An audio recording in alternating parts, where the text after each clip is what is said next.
आप सभी को नमस्कार। बिहार राज्य विशेष के विगत वर्षों के प्रश्नों की सीरीज़ में विशेष रूप से मैथ की चर्चा हमने प्रारंभ किया है और इससे पहले मैथ की एक वीडियो आ चुकी है। मैथ में जिस प्रकार से प्रश्न आपकी परीक्षाओं में पूछे गए हैं उन्हीं प्रश्नों का संकलन यहाँ पर आपके समक्ष प्रस्तुत किया जा रहा है। सबसे पहली बात कि बार बार मैंने पिछली वीडियो में भी कहा, आज फिर से प्रारंभ में ही कह दे रहा हूँ कि जिनका भी मैथ वीक है, जिनको भी मैथ में समस्या नज़र आ रही हो, ईमानदारी से, ठीक है, बिना किसी झिझक के ईमानदारी से आप कमेंट बॉक्स में बताएं। टेलीग्राम लिंक दी हुई है, टेलीग्राम लिंक के माध्यम से हमसे जुड़ें और बताएं कि आपको मैथ में समस्या है। वीडियो के कमेंट बॉक्स में बताएं। निश्चित रूप से आपके लिए अलग से कुछ जो सिलेक्टेड टॉपिक हैं उनकी एक कक्षा लाई जाएगी जिससे आपका मैथ बेहतर हो सके। लेकिन यहाँ हम तभी जान सकेंगे कि आप मैथ में कितना अच्छा कर पा रहे हैं जब आप हमें स्वयं बताएंगे। तो ज़रूरी है कि ईमानदारी से आप बताएं कि मैथ में आप क्या कर पा रहे हैं, कितना अच्छा कर पा रहे हैं, जिसके बाद से आपके लिए बेहतर ढंग से कक्षाएं लाई जा सके। ठीक है, तो इसके लिए ज़रूरी है कि आप सबका सहयोग और आप सब यदि बताएंगे तभी जानकारी मिल पाएगी। अब पिछली सीरीज में हमने एक प्रश्न देखा था, पहला प्रश्न था, यहीं से हमने चर्चा की शुरुआत की थी। इसको लेकर कुछ लोगों के मन में डाउट है, बहुत सारे कमेंट प्राप्त हुए थे जिनमें यह बोला गया था कि सर इसको कृपया फिर से बताएं, या हॉकी के कैसे इतने प्लेयर निकल गए या फुटबॉल के कैसे इतने निकल गए। ये जो आपका कमेंट था उसी को ध्यान में रखते हुए एक बार फिर से इस प्रश्न को समझा दे रहा हूँ। सबसे पहले यहाँ पे क्या बोला गया है, ध्यान से हमें देखना है चीज़ों को। ठीक है, बोला गया है एक स्कूल में एथलेटिक्स टीमों के एक समूह में 21 बास्केटबॉल टीम में, मतलब 21 खिलाड़ी हैं। मैं प्रश्न जो जहां से मैंने प्रश्न उठाया था वहां भी एक बार करेक्ट कर लेता हूं। इसकी 21 बास्केटबॉल के, 26 हॉकी टीम में और 29 फुटबॉल टीम में हैं। अगर 14 हम हॉकी और बास्केटबॉल खेलते हैं, अगर 14 हॉकी और बास्केटबॉल खेलते हैं, 12 फुटबॉल और बास्केटबॉल खेलते हैं, 8 तीनों खेल खेलते हैं, तो केवल फुटबॉल खेलने वालों की संख्या कितनी है? बहुत ही आसान सा प्रश्न है, इससे आसान कुछ भी नहीं हो सकता है। कैसे, आइए समझते हैं। सबसे पहले बोला जा रहा है कि एक समूह है टीमों का, उसमें 3 खेल प्रमुखता से बताए गए हैं। पहला बताया गया है बास्केटबॉल, दूसरा बताया गया है हॉकी, तीसरा बताया गया है फुटबॉल। मतलब 3 खेलों की बात यहाँ पे हो रही है। तो सबसे पहले हम यहाँ पे देख लेते हैं बास्केटबॉल में, यदि हम बी से डिनोट करें तो बास्केटबॉल में कितने खिलाड़ी हैं? कुल 26। इसी तरह से हॉकी टीम में कितने हैं? 29। हॉकी में हो गए 29। हॉकी के बाद तीसरा आता है फुटबॉल, हॉकी में हो गए 26। यहाँ पे एक मिसिंग है, इसको सही कर लेते हैं।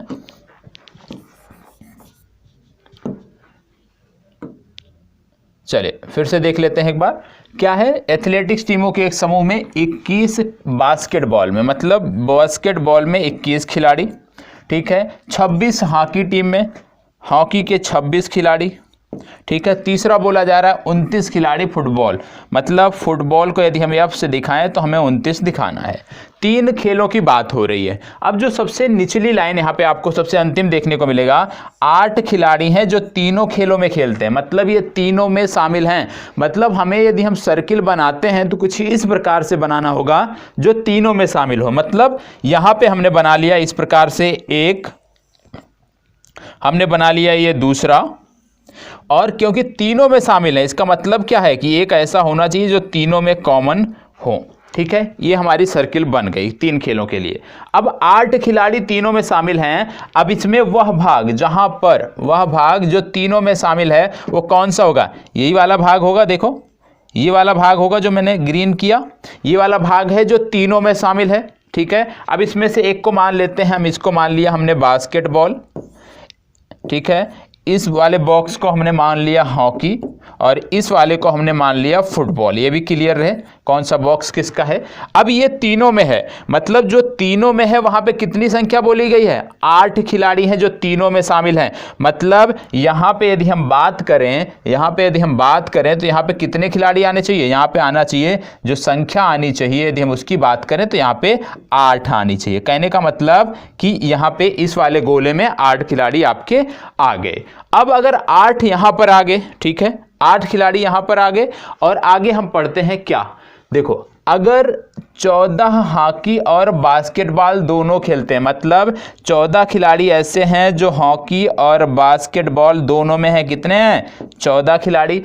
इसी तरह से आगे जब हम बढ़ते हैं तो 12 खिलाड़ी जो हैं वो बास्केटबॉल, अगर 14 खिलाड़ी हॉकी बास्केटबॉल खेलते हैं और 12 खिलाड़ी, यहाँ पे थोड़ा सा करेक्शन था, यहाँ पे कर लीजिएगा, 12 खिलाड़ी फुटबॉल और बास्केटबॉल खेलते हैं। यहाँ पे करेक्शन कर लीजिएगा, एक बार प्रश्न में बता देता हूँ, यहाँ तक सही है, यहाँ तक आपका प्रश्न सही है, ठीक है। 14 खिलाड़ी हॉकी और बास्केटबॉल खेलते हैं, यहाँ तक सही है। इसके बाद आपको नोट करना है 12 फुटबॉल और बास्केटबॉल खेलते हैं, उसी के आगे 12 फुटबॉल और बास्केटबॉल खेलते हैं। तो फुटबॉल और बास्केटबॉल कितने खेलते हैं? 12 खेलते हैं। और उसके आगे दिया हुआ है 15 खिलाड़ी हॉकी और फुटबॉल खेलते हैं। 15 खिलाड़ी ऐसे हैं जो हॉकी और फुटबॉल खेलते हैं, कितने हैं? 15 खिलाड़ी हैं। तो ये 3 डिजिट भी आपको आगे नोट करना है, क्या? हॉकी और बास्केटबॉल 14 खिलाड़ी खेलते हैं, फुटबॉल बास्केटबॉल 12 खिलाड़ी खेलते हैं, और हॉकी और फुटबॉल 15 खिलाड़ी खेलते हैं। यदि 8 तीनों में खेलते हैं तो केवल फुटबॉल खेलने वालों की संख्या कितनी होगी? अब हमें निकालना है, ठीक है। अब हमने निकाल लिया कि 8 तीनों खेलते हैं। अब यहां से कोई भी 2 ले लेते हैं। मान लीजिए हमने 2 ले लिया, बास्केटबॉल और हॉकी की बात हमने कर लिया।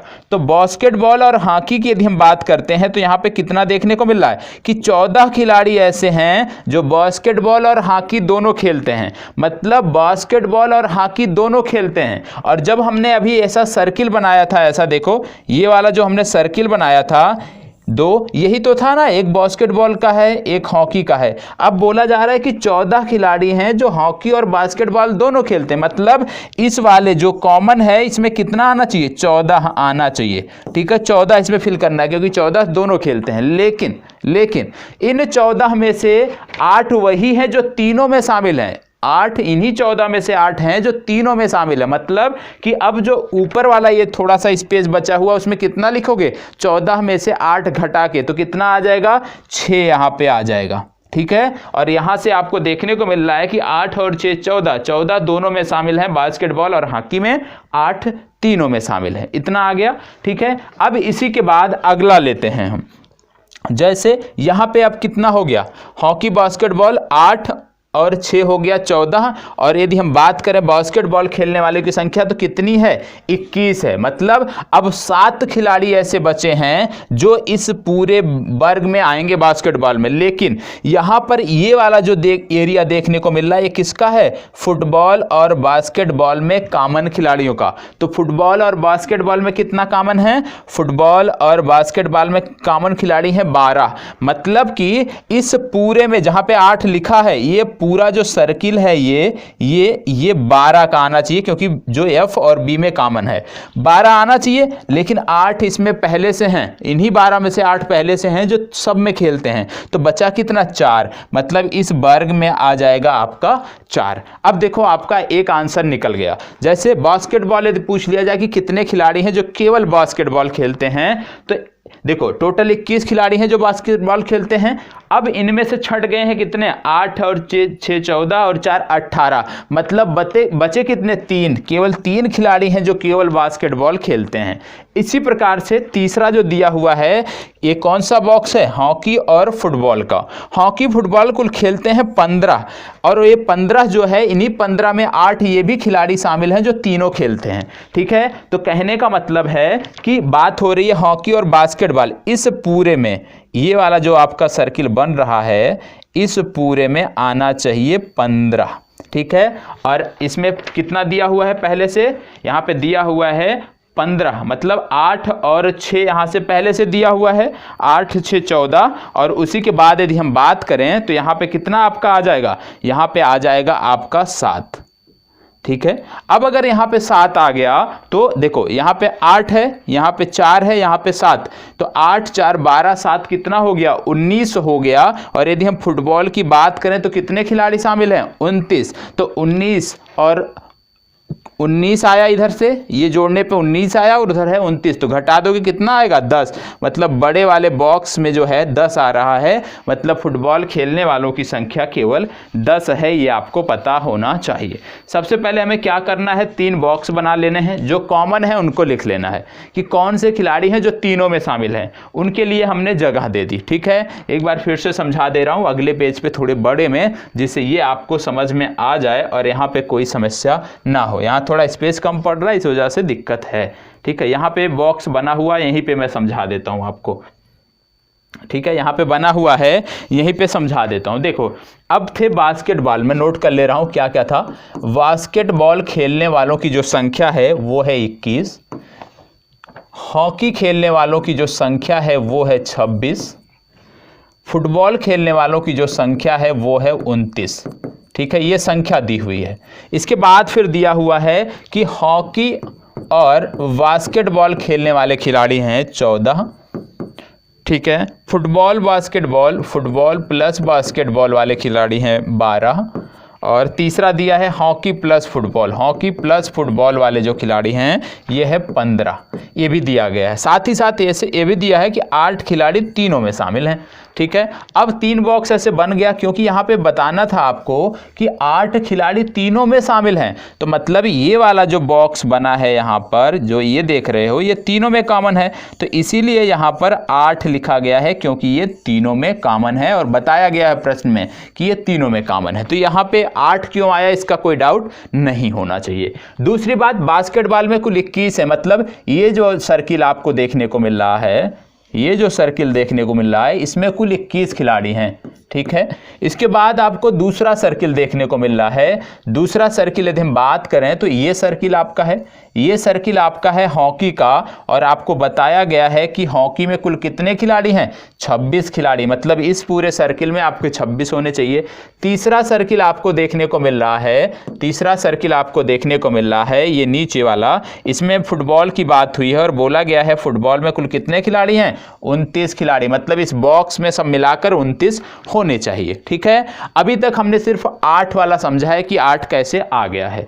अब हम समझते हैं कि यहाँ पे बोला गया हॉकी और बास्केटबॉल वाले 14 खिलाड़ी हैं, मतलब अब हमें क्या खोजना है, हॉकी और बास्केटबॉल का बॉक्स खोजना है। ये है बास्केटबॉल का, ये है हॉकी का, इसमें कितना है 14, मतलब ये जो कॉमन एरिया है हॉकी प्लस बास्केटबॉल का, ये वाला कॉमन एरिया, इसमें 14 आना चाहिए। 8 पहले से हैं तो 14 में से 8 घटा दोगे कितना आ जाएगा 6, तो 6 कैसे आया, अब इसके लिए भी कोई डाउट नहीं होना चाहिए। ठीक है, फिर आगे बढ़ते हैं। आगे क्या बोला गया है कि फुटबॉल तथा बास्केटबॉल में 12। अब फुटबॉल वाला कौन सा है, ये वाला आपका है सर्किल फुटबॉल वाला, बास्केटबॉल वाला कौन सा है, ये वाला सर्किल है। तो कहने का मतलब है कि जो फुटबॉल और बास्केटबॉल में सर्किल साझा हो रहा है वहां पे कितने खिलाड़ी होने चाहिए, 12 होने चाहिए। मतलब देखो ये वाला सर्किल है, ये वाला जिसको मैं अंडरलाइन अप कर रहा हूं, ये शामिल है किसमें, ये दोनों में शामिल है, किसमें, इस वाले में भी शामिल है और इस वाले, मतलब बास्केटबॉल और फुटबॉल वाले में। और यहाँ पे कितने टोटल आने चाहिए, 12 आने चाहिए। 8 पहले से हैं क्योंकि वो तीनों में है, तो बचा कितना 4, तो 4 आ गया। अब यहाँ पे किसी को डाउट नहीं होना चाहिए कि 4 कैसे आ गया। ठीक है, फिर इसी तरह से तीसरा पकड़ लेना है, हॉकी प्लस फुटबॉल। हॉकी की बात हो रही है, ये वाला बॉक्स है, फुटबॉल की बात हो रही है, ये वाला बॉक्स है। अब बोला जा रहा है हॉकी और फुटबॉल 15 खेलते हैं, हॉकी फुटबॉल कितने खेलते हैं, 15। अब हॉकी और फुटबॉल में जो कॉमन एरिया है उसको हमें चिन्हित करना है। अब जब हॉकी और फुटबॉल के कॉमन एरिया को हम चिन्हित करने जाएंगे तो हमें देखने को मिलेगा, एक तो फुटबॉल वाला ये है, ठीक है, फुटबॉल वाला एरिया ये है, ठीक है, और हॉकी वाला जो इसमें कॉमन एरिया हो रहा है ये वाला हो रहा है। ठीक है, कहने का मतलब है कि इसमें कितना आना चाहिए, इसमें आना चाहिए 15, तो इसमें 15 आना चाहिए, और 8 पहले से है तो इसमें कितना आएगा, 7 आएगा। अब 7 कैसे आ गया, इस पर भी डाउट नहीं होना चाहिए। अब ये 7 कैसे आया है इस पर भी किसी को कोई डाउट नहीं होना चाहिए। ठीक है, अब सब पता हो गया, जो डिजिट यहाँ पे लिखी हुई है सबके बारे में हमें पता हो गया।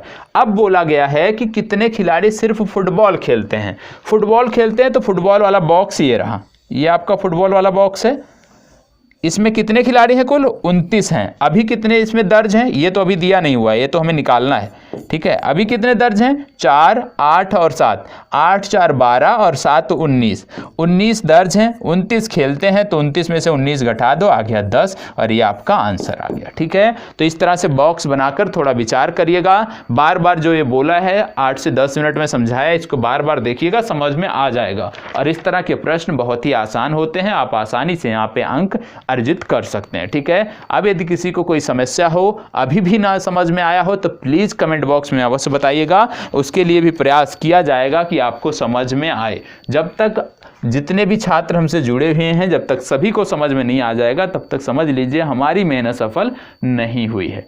चलिए, अब इसमें हमने लगभग 23 से 24 प्रश्नों को हमने देखा था, ठीक है। तो 23 से 24 प्रश्नों के आगे हम बढ़ेंगे। 23 से 24 प्रश्नों के आगे हम बढ़ते हैं और देख लेते हैं कहाँ तक हमने देखा था कल की कक्षा में, और उसी के बाद आगे हम बात करेंगे, ठीक है। यहीं से हमें देखना है, शायद इसको हमने 1 और 50 के बीच कितनी अभाज्य संख्याएं हैं हमने देख लिया था, और यहीं से हमें देखना है। चलिए, एक संख्या को 342 से भाग देने पर ध्यान दीजिएगा क्या बोला जा रहा है। यहां पर बोला जा रहा है कि एक संख्या को 342 से भाग करने पर शेषफल 47 मिलता है। यदि उसी संख्या को 19 से भाग कर दिया जाए तो शेषफल क्या होगा। अब आपको यह प्रश्न बताना है, पहले ध्यान से प्रश्न को पढ़ना है, कम से कम 2 बार पढ़ना है, समय देना है प्रश्न को, इसके बाद प्रयास करना है उसको लगाने का। चलें पढ़ें इसको पहले ध्यान से और इसको लगाने का प्रयास करें कि इसका कितना आंसर आएगा।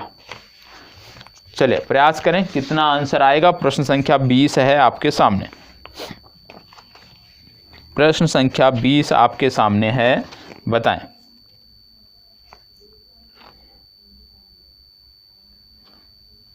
प्रश्न संख्या 20 बताएं कितना इसका हल होगा, और इसके पीछे भी जाएंगे, 1-2 सवाल और छूटा है उसको भी हम देखेंगे। देखो यहाँ पे एक सूत्र लग रहा है, कौन? भाज्य बराबर, इसको आपने पढ़ा होगा, नहीं पढ़ा होगा आज नोट कर लीजिएगा। भाज्य बराबर होता है भाजक गुणे भागफल, भाजक गुणे भागफल,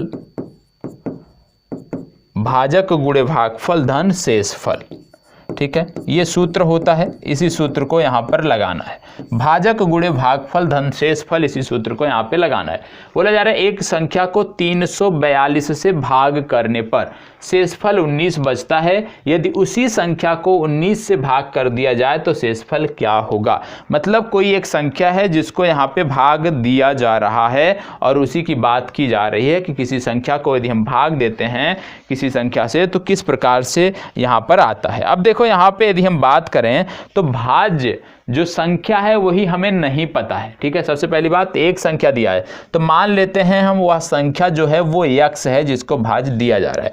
भाजक कौन सा है, क्योंकि 342 से हम भाग दे रहे हैं तो 342 हो गया भाजक, गुणे भागफल यदि हम बात करें, भागफल यहाँ पर नहीं दिया हुआ है, सिर्फ आपको शेषफल दिया हुआ है। तो यहाँ पे आप लिखोगे 342 गुणे भागफल धन शेषफल, कितना दिया है? 47 यहाँ पर दिया हुआ है। अब इसमें यदि आप देखोगे तो x बराबर कितना आ गया, x बराबर आप निकालोगे तो यहाँ पर आ गया x बराबर 342 गुणे भागफल धन शेषफल, ये तो आपका आ गया, ठीक है। अब आगे क्या, शेषफल के स्थान पे 47 है।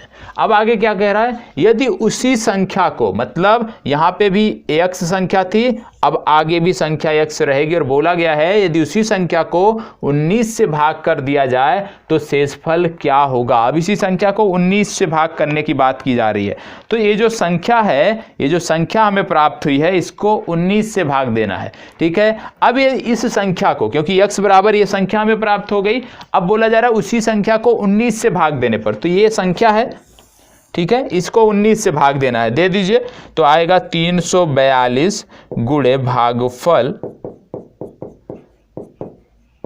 भागफल बटे 19 धन 47/19, 19 से हमने भाग दिया, बोला गया उसी संख्या को 19 से भाग देने पर कितना शेषफल बचता है।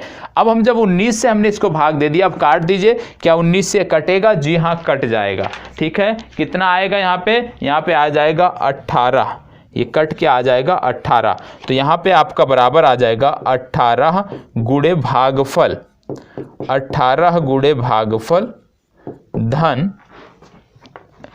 यहाँ पे हो गया 18 गुणे भागफल, क्योंकि जब 19 से 342 को आप भाग दोगे तो 18 गुणे भागफल हो गया, धन 2 गुणे भागफल हो जाएगा। ठीक है, क्यों? 19 दुनाई 38, 19 तिया 57, 2 बार यहाँ भी जाएगा, तो 2 गुणे भागफल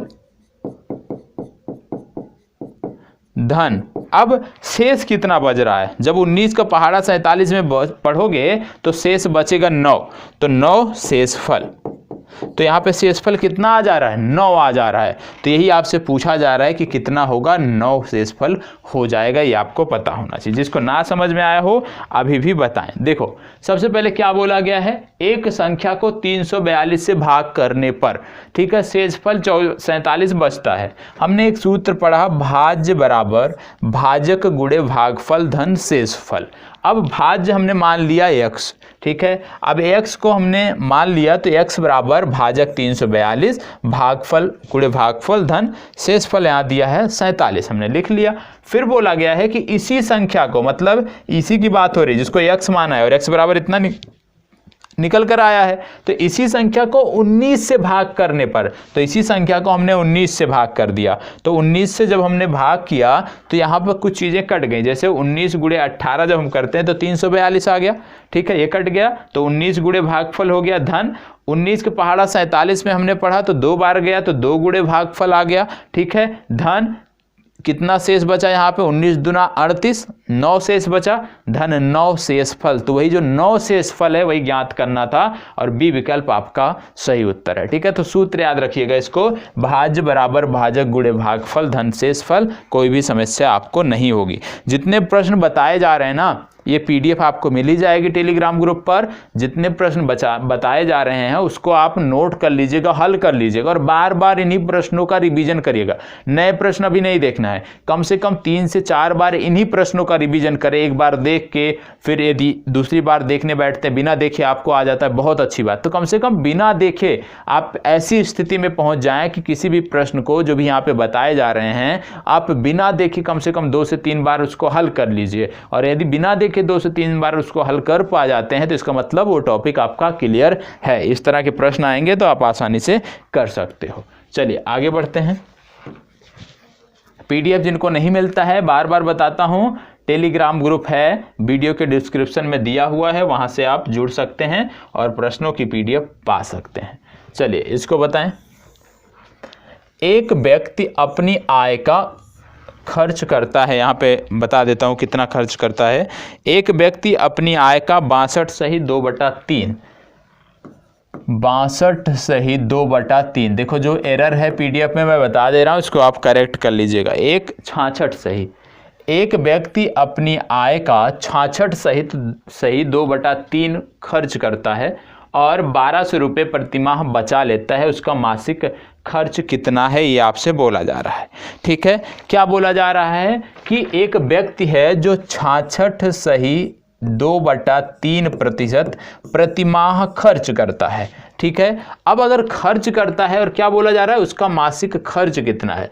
तो यदि इतना खर्च करता है तो बचाता कितना है, कुल सैलरी इसकी कितनी होगी, 100% होगी, माइनस क्योंकि खर्च इतना करता है तो खर्च उसमें से हम घटा लेंगे। तो 66 गुणे 3 धन 2 करिए, 66 गुणे 3 धन 2 करोगे तो आ जाएगा 66 गुणे 3 198 और 2 200, 200/3, 200/3%। ठीक है, अब इसी प्रकार से यदि हम देखें तो यहां से क्या आ जाएगा आपका, यहां से आ जाएगा 100/3 बराबर 33 सही 1/3%। मतलब इतनी बचत करता है 100/3% या 33 सही 1/3% जो है ये मासिक बचत करता है। ठीक है, अब ये क्या हो गया, ये इसका हो गया मासिक बचत,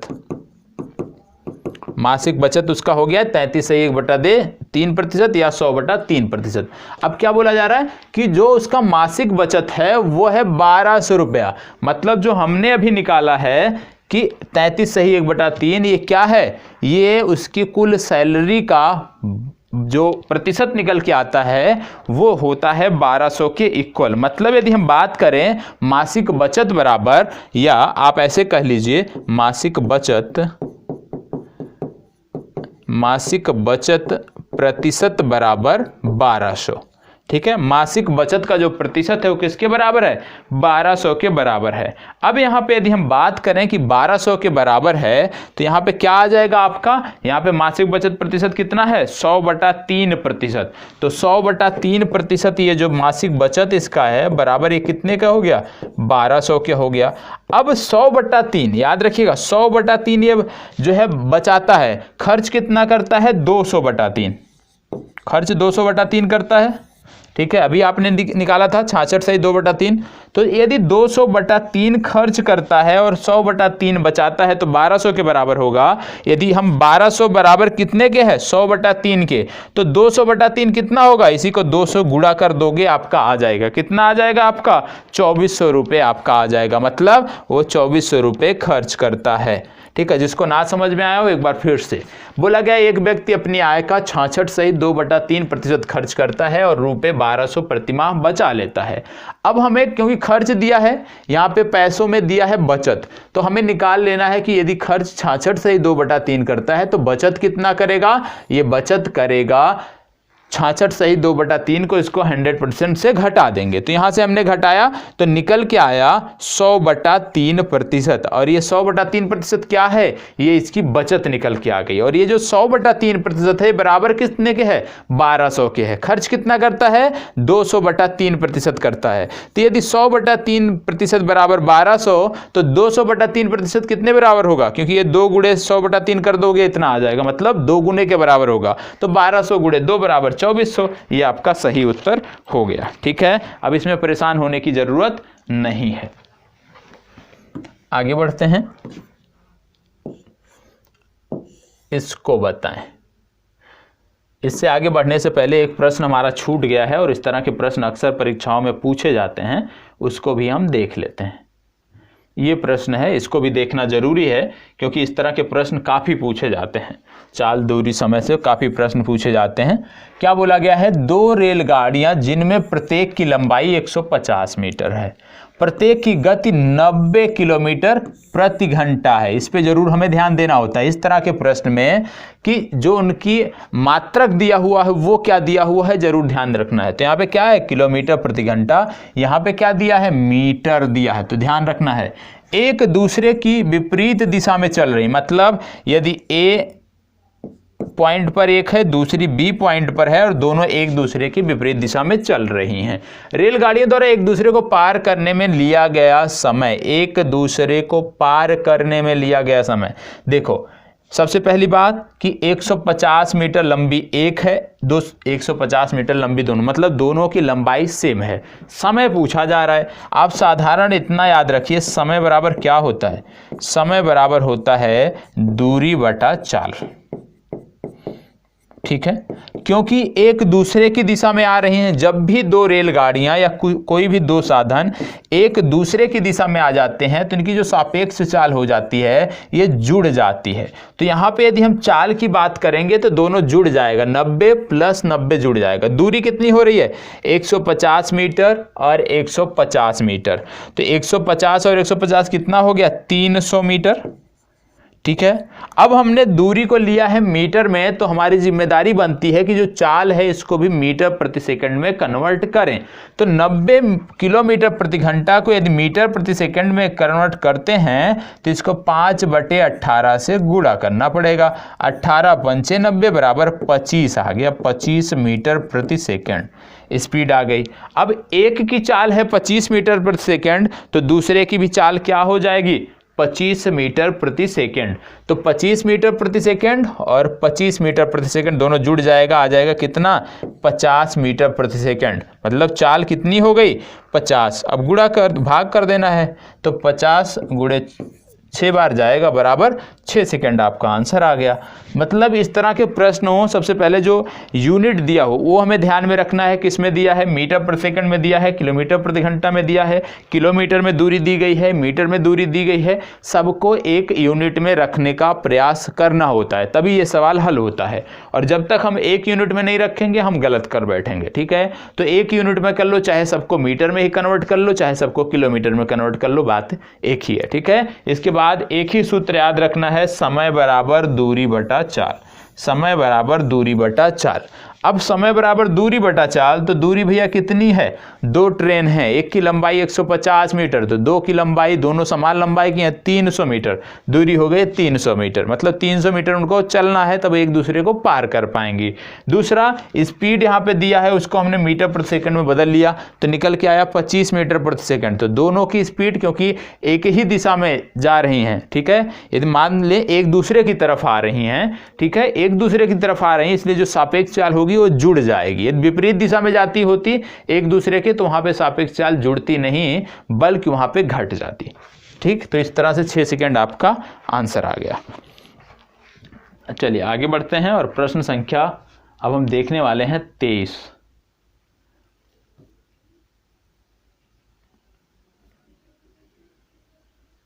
चलो प्रश्न संख्या 23। उससे पहले एक सवाल मुझे लगता छूट गया, इसको देख लेते हैं। 22 को देख लेते हैं। यहाँ पे क्या बोला गया है? यहाँ पे बोला गया है एक व्यक्ति, ध्यान से पढ़ना है प्रश्न को, सारा जवाब प्रश्न में मिल जाता है यदि हम ध्यान से पढ़ते हैं।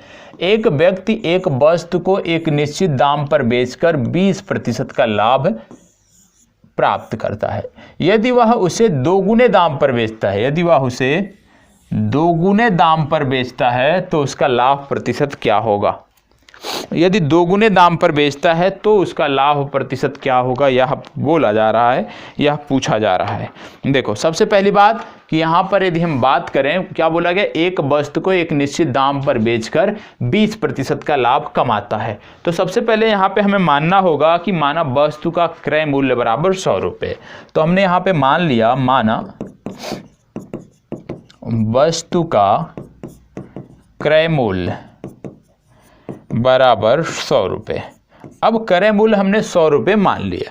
आगे क्या बोला जा रहा है कि 20% लाभ कमाता है, मतलब मान लीजिए 100 रुपये का खरीदा था, तो इसने जो बेचा तो वो विक्रय मूल्य कितना हो गया इसका? 20% लाभ कमाया है, तो 100 रुपये पे 20 रुपये, मतलब 120 रुपये इसका विक्रय मूल्य हो गया। ठीक है, आगे क्या बोला जा रहा है कि दोगुने दाम पर विक्रय मूल्य।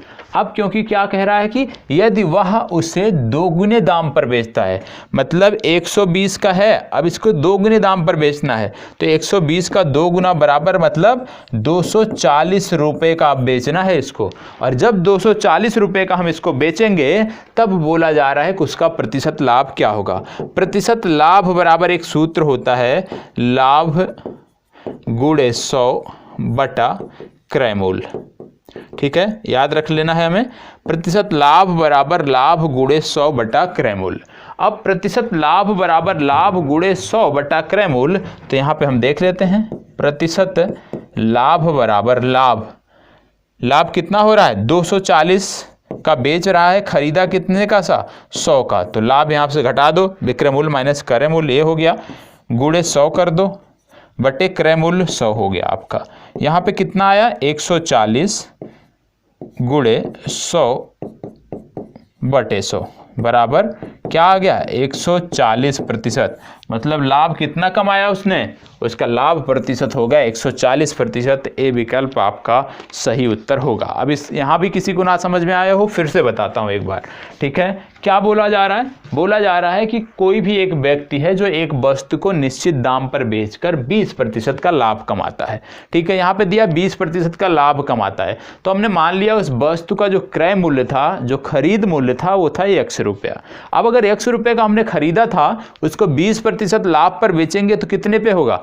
वो 20% यदि हम लाभ पे बेचेंगे तो जैसे हमने मान लिया 100 रुपये माना है, यदि x मानेंगे तो आ जाएगा 20% लाभ, मतलब 120x बटा 100, बात तो वही है, ठीक है। लेकिन यहाँ पे क्या है कि वस्तु का क्रय मूल्य हमने 100 माना है, ठीक है। वस्तु का क्रय मूल्य जैसे ही हमने 100 माना, विक्रय मूल्य हमारा हो गया 120 रुपये, क्योंकि 100 रुपये पे 20% की बात आएगी तो 20 रुपये कमाएगा, 120 रुपया हो जाएगा। फिर बोला गया है कि 120 रुपये जो बेचा है उसने, अब यदि उसी वस्तु को जो 120 में बेचा है उसी को यदि उसके दोगुने मूल्य पर बेच दे, मतलब 120 को पहले बेचा था, अब उसके दोगुने मूल्य मतलब 120 गुणे 2 बराबर 240 में बेचेगा तो कितना लाभ प्रतिशत होगा। अब लाभ प्रतिशत निकालने के लिए सबसे जरूरी चीज है लाभ कितना हुआ, क्योंकि प्रतिशत लाभ बराबर होता है लाभ गुणे 100 बटा क्रय मूल्य।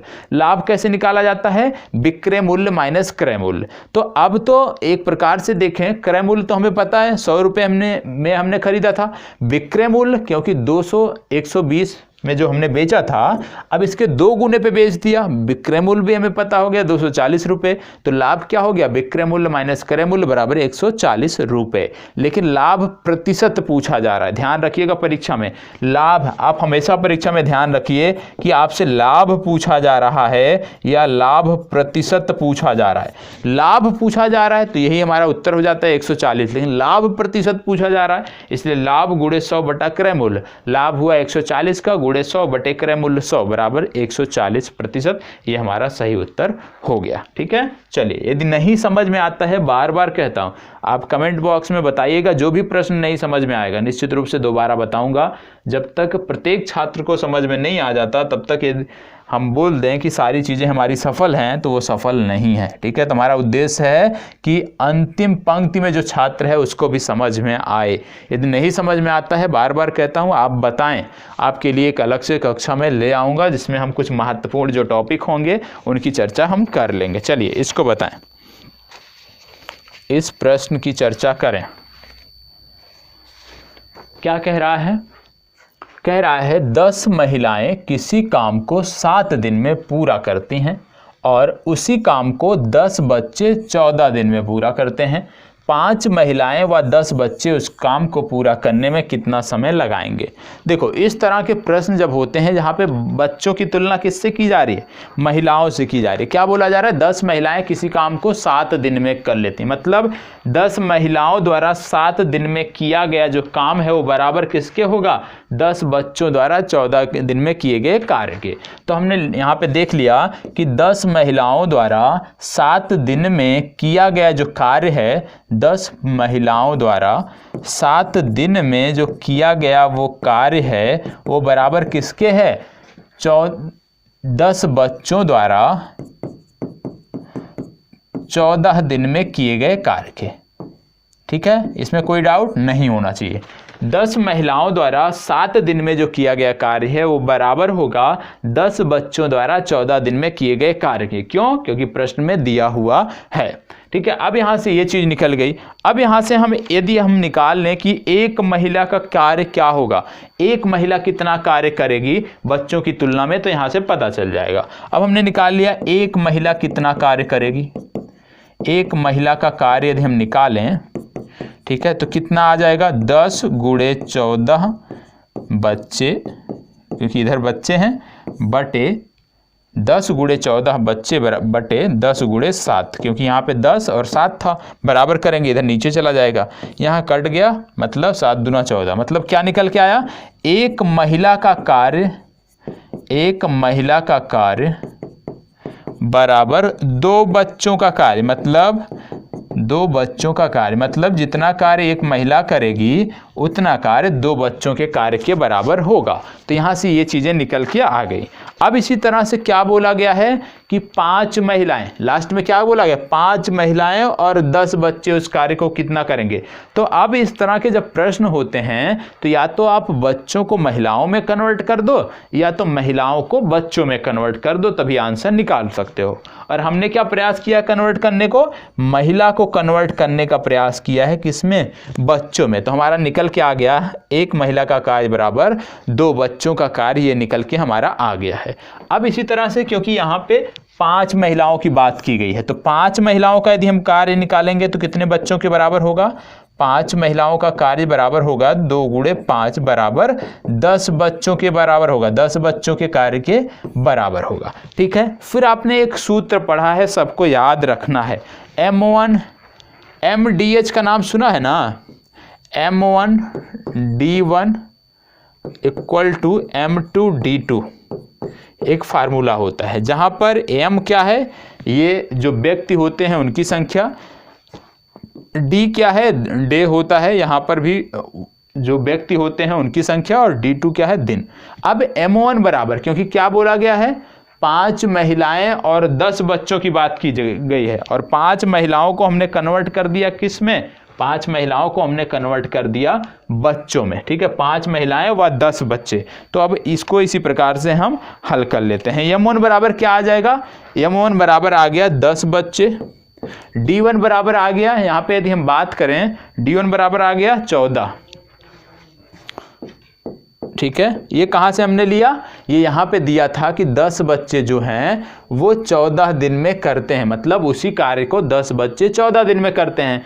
तो M1 D1 यहाँ से हो गया बराबर है M2, अब कितना हो गया, 5 महिलाएं और 10 बच्चे। 5 महिलाएं कितने के बराबर हैं, 10 बच्चों के बराबर हैं, और 10 बच्चे और हैं, मतलब 20 हो गया। M2 बराबर 20 हो गया, और D2 ज्ञात करना है कि कितने दिन में करेंगे। तो 10 × 10, 10 दूना 20, 2 7 14, D2 बराबर आ गया 7, मतलब 7 दिन में कार्य हो जाएगा। डी विकल्प आपका सही उत्तर है। अब जिनको ना समझ में आया हो एक बार फिर से बता देता हूँ।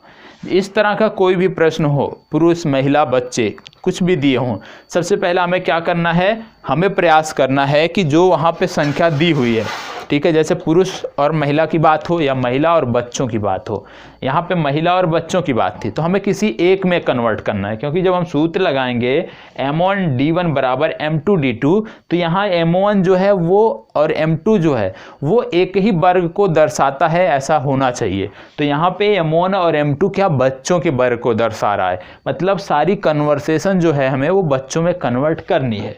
तो हमने क्या देखा कि बोला जा रहा है 10 महिलाएं किसी काम को 7 दिन में पूरा करती हैं, और उसी काम को 10 बच्चे 14 दिन में करते हैं, मतलब 10 महिलाएं जो हैं वो जो 7 दिन में कर लेती हैं उसी काम को 10 बच्चे 14 दिन में करते हैं। तो हमने दिखा दिया यहाँ पे कि 10 महिलाओं का 7 दिन का काम बराबर 10 बच्चों का 14 दिन का काम।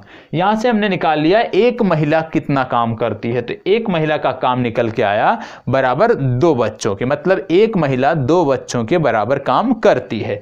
यहाँ से हमें पता चल गया। फिर हमने देखा प्रश्न में लास्ट में क्या बोला गया, 5 महिलाएं और 10 बच्चे उस काम को कितने दिन में करते हैं। तो क्योंकि हमने प्रयास किया है बच्चों में कन्वर्ट करने का, तो हमने देखा 5 महिलाएं, एक महिला बराबर 2 बच्चों की आ गई थी, तो 5 महिला कितने बच्चों के बराबर काम करेगी, 10 बच्चों के बराबर काम करेगी।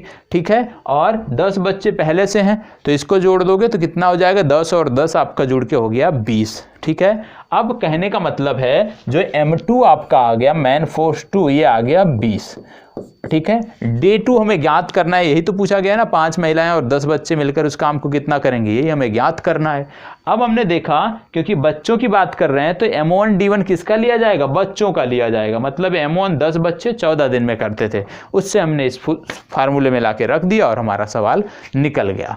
अब इसी को यदि हम दूसरे शब्दों में कर लेते, उदाहरण के रूप में यहाँ पे हम निकाल लेते एक बच्चा कितने के बराबर है, तो यहाँ से एक बच्चा बराबर निकल जाता 1/2 महिला। ठीक है, अब एक बच्चा बराबर 1/2 महिला यहाँ से निकल जाता, तो यहाँ पे हम क्या निकालते थे, 10 बच्चे कितने हो जाते, 10 बच्चे बराबर 5 महिला के हो जाते, और 5 और 5 10 हो जाता, मतलब तब हम निकालते तो D2 बराबर कितना हमारा आ जाता, M2 बराबर कितना आ जाता, 10 आ जाता। M1 बराबर कितना आ जाता, M1 जो दिया था पहले 10 महिलाएं किसी काम को 7 दिन में करती हैं, M1 बराबर भी 10 आ जाता, और M2 यहाँ पे D1 कितना दिया है, 7 दिया है, और D2 हमें ज्ञात करना होता। तो यदि हम लिखते 10 गुणे 7 बराबर 10 गुणे D2 तो 7 निकल के आ जाता। बात वही है, किसी भी तरह से निकाले, सिर्फ इतना याद रखना है, इस तरह का कोई भी प्रश्न आए तो सबसे पहले या तो बच्चों को महिला में कन्वर्ट कर लेना है, या तो महिलाओं को बच्चों के बराबर इक्वल क्या इक्वेशन बनता है उसमें कन्वर्ट कर लेना। पुरुष होते हैं तो भी उनको किसी एक में रखने का प्रयास करना है, और लास्ट में M1 D1 बराबर M2 D2 ये सूत्र लगा देना है, आपका सवाल हल हो जाएगा। ठीक है, चलिए आगे बढ़ते हैं।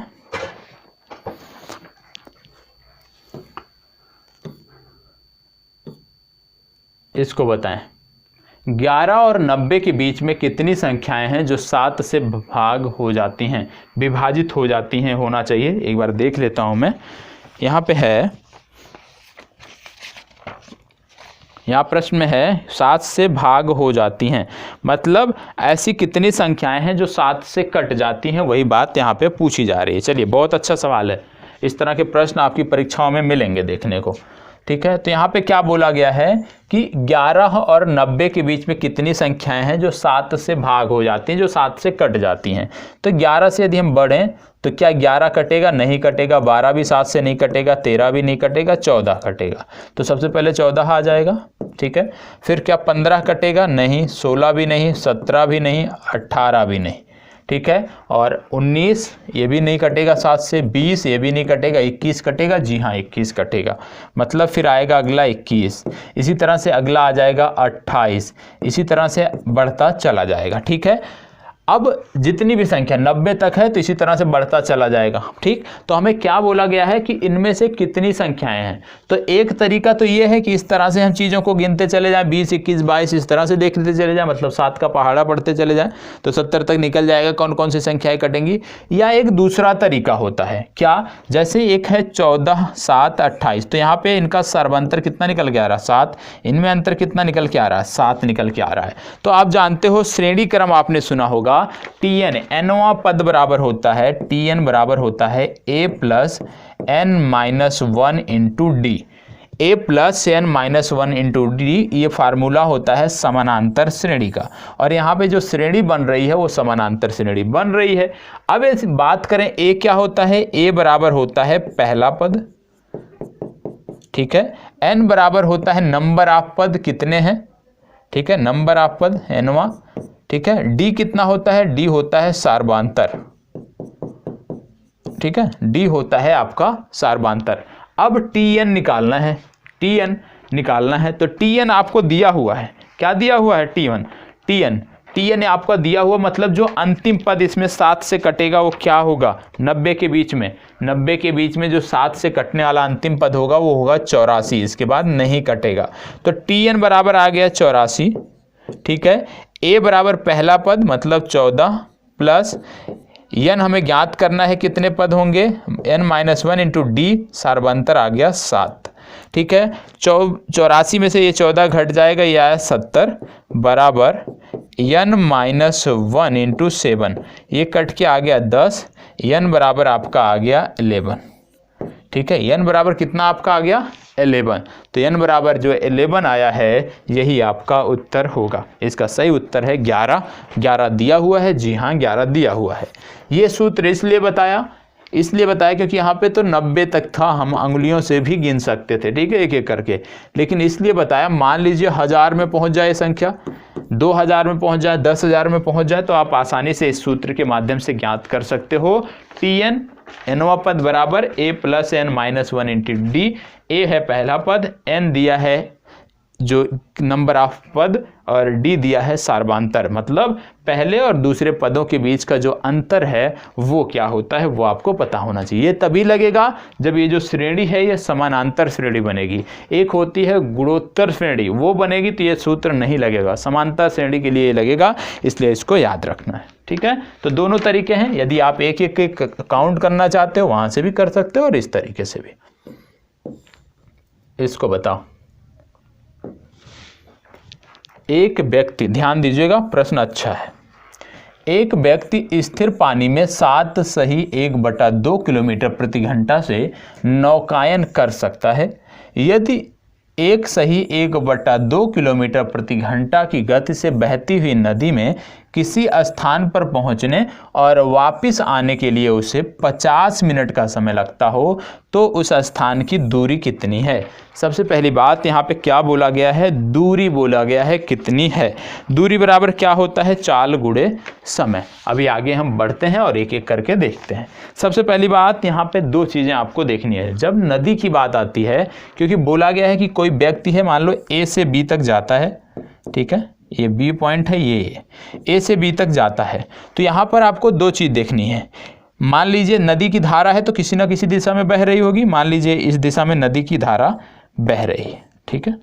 अब अगर इसी दिशा में बह रही है और एक व्यक्ति को ए से बी तक जाना है और बी से ए तक आना, मतलब एक बार वह जो व्यक्ति है वो नदी की धारा के साथ साथ जाएगा, एक बार नदी की धारा के विपरीत दिशा में आएगा। तो जब नदी की धारा के साथ साथ जाएगा तो इसकी स्पीड कुछ अलग होगी, मतलब जो व्यक्ति की स्पीड होगी वो प्लस नदी की स्पीड जो होगी, नदी के जल की स्पीड दोनों जुड़ जाएंगी।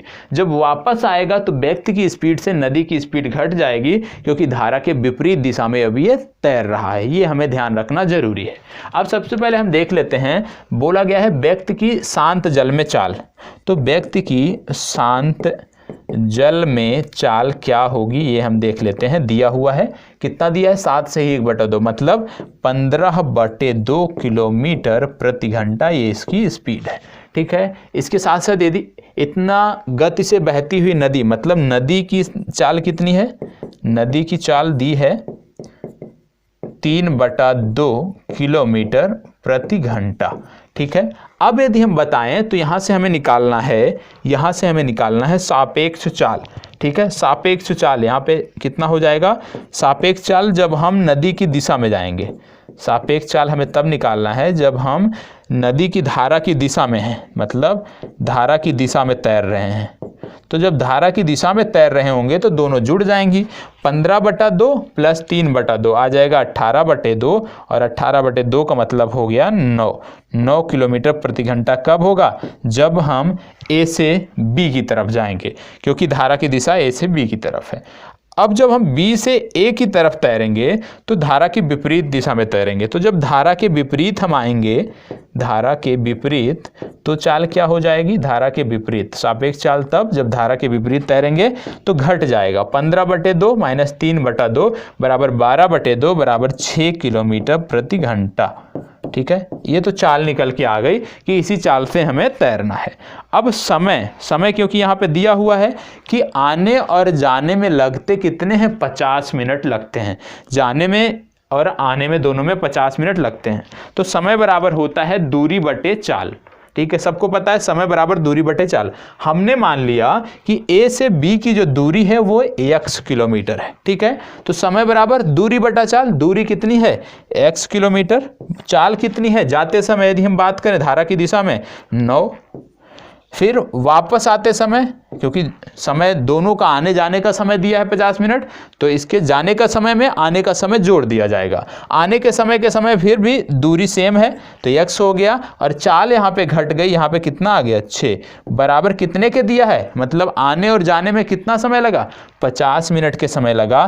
क्योंकि सारी चीज़ें किस में हैं, किलोमीटर प्रति घंटा में, तो इसको भी हम घंटा में बदल लेते हैं, 60 से 50 को भाग दे देते हैं, तो समय भी हमारा घंटे में बदल गया। मतलब जाने में लगा समय प्लस आने में लगा समय बराबर 50 मिनट। तो जाने में लगा समय x/9, क्योंकि समय बराबर दूरी बटा चाल, दूरी x है, चाल 9 है। आने में लगा समय x/6 बराबर 50/60 के। अब इसको हम हल कर लेंगे तो यहाँ पे एलसीएम इसका आ जाएगा 18, तो ये हो गया 2x धन 3x बराबर 5/6। ठीक है, इसको काट दो, 5 6 3 18 3 हो गया, और ऊपर आ गया 5x, तो 5 से 5 कट जाएगा, x बराबर आ गया 3 किलोमीटर। हल करोगे तो x बराबर 3 किलोमीटर आ गया, यही आपका उत्तर हो गया। मतलब ए विकल्प में भी दिया है 3 किलोमीटर, बी विकल्प में दिया है, उससे कोई मतलब नहीं, हमें सिर्फ इतना याद करना था कि कितना होगा, वो हमने निकाल लिया। अब इस तरह का कोई भी प्रश्न यदि बनता है तो जरूरी है कि आप इस प्रश्न का कम से कम 3 से 4 बार अभ्यास किए रहें। आप इस प्रश्न को बेहतर तरीके से लगाए रहें, 3 बार 4 बार, जितनी बार आप लगा सको उतनी बार इसी सेम प्रश्न को लगाना है। प्रश्न नहीं चेंज करना है, इसी प्रश्न को लगाना है कम से कम 4 से 5 बार। ठीक है, जरूरी नहीं है कि एक ही दिन आज ही बैठ के 4 बार लगा लिए, 1-2 बार आज लगा लीजिए, 1-2 बार 2 दिन बाद लगा लीजिएगा। ठीक है, तो जब 4-5 बार आप एक ही प्रश्न को कर लोगे ना, तो इस तरह के जो भी प्रश्न होते हैं वो आपके दिमाग में बैठ जाएंगे और आप उनमें गलतियां नहीं करोगे। इस तरह के बहुत सारे प्रश्न बन सकते हैं। ठीक है, और सब में यही ध्यान रखना है कि जब बात किया जाए कि कोई व्यक्ति एक स्थान से दूसरे स्थान तक जाता है और पुनः वापस आता है तो कितना समय लगता है, या तो वहां पे तुरंत मान लेना है कि जो स्थान है उसकी दूरी, दोनों स्थानों के बीच की दूरी जो है x है, और जो x मान लिया वो दूरी बदलेगी नहीं। क्यों? क्योंकि उसी स्थान से आप a स्थान से b तक जा रहे हो और b से पुनः वापस आ रहे हो, तो जो जाने में दूरी है वही आने में भी दूरी है, वो नहीं बदलेगी। ध्यान क्या रखना रखना है हमें, यहाँ पे ध्यान हमें रखना है चाल, जो व्यक्ति की चाल होगी जब धारा की दिशा में जाएगी तो ध्यान रखना है, जब हम धारा की विपरीत दिशा में वापस आएंगे तो वहां पे ध्यान रखना है। ठीक है, चलिए आगे बढ़ते हैं और अगला प्रश्न देखते हैं। किसी को भी कोई डाउट हो तो बता सकते हैं, इसको बताएं। बहुत ही अच्छा प्रश्न है। एक राशि चक्रवृद्धि ब्याज की दर से 2 वर्ष में 4,624 रुपये तथा 3 वर्ष में 4,913 रुपये हो जाती है। राशि क्या है?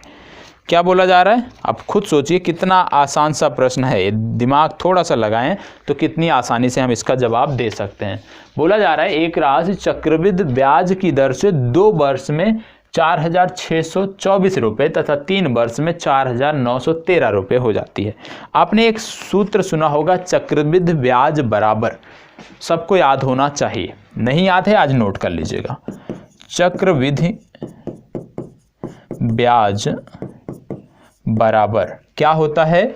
मूलधन गुणे 1 धन दर बटा 100 घात समय, ये होता है। ठीक है, इंग्लिश में इसी को लिख देते हैं P into 1 plus R/100 power n। ठीक है, बात एक ही है। तो यहाँ पे यदि हम देखें तो क्या है कि एक राशि चक्रवृद्धि ब्याज की दर से 2 वर्ष में 4,624 रुपये हो जाते, तो ये क्या है? ये चक्रवृद्धि ब्याज है। ठीक है, तो यहाँ पे यदि हम बात करते हैं तो आपको सबसे पहले चक्रवृद्धि ब्याज दिया हुआ है। ठीक है, अब यदि चक्रवृद्धि ब्याज दिया हुआ है 4,624 बराबर मूलधन नहीं दिया है P इंटू 1 धन R दिया है, 2 वर्ष में R भी नहीं दिया है, R/100 पावर कितना है? n। 2 वर्ष में बात हो रही है तो 2 वर्ष हो गया n के स्थान पे। ठीक है, ये हो गया आपका इक्वेशन नंबर फर्स्ट। दूसरा कहा जा रहा है कि यही चीज़ है जो 3 वर्ष में 4,913 हो जाती है। तो 4,913 कब हो रही है? ये जब P इंटू 1 धन R/100 की पावर 3 तब हो रही है ये 13। अब देखो क्या बोला जा रहा है कि राशि क्या है वो बताइए हमें, राशि पूछा जा रहा है आपसे। तो अब यहाँ पे क्या कर देना है? अब यहाँ पे कुछ भी नहीं करना है, सिंपल सा है कि एक दूसरे को विभाजित कर दो। मतलब समीकरण 1 से समीकरण 2 को भाग दे दो या समीकरण 2 से 1 को भाग दे दो।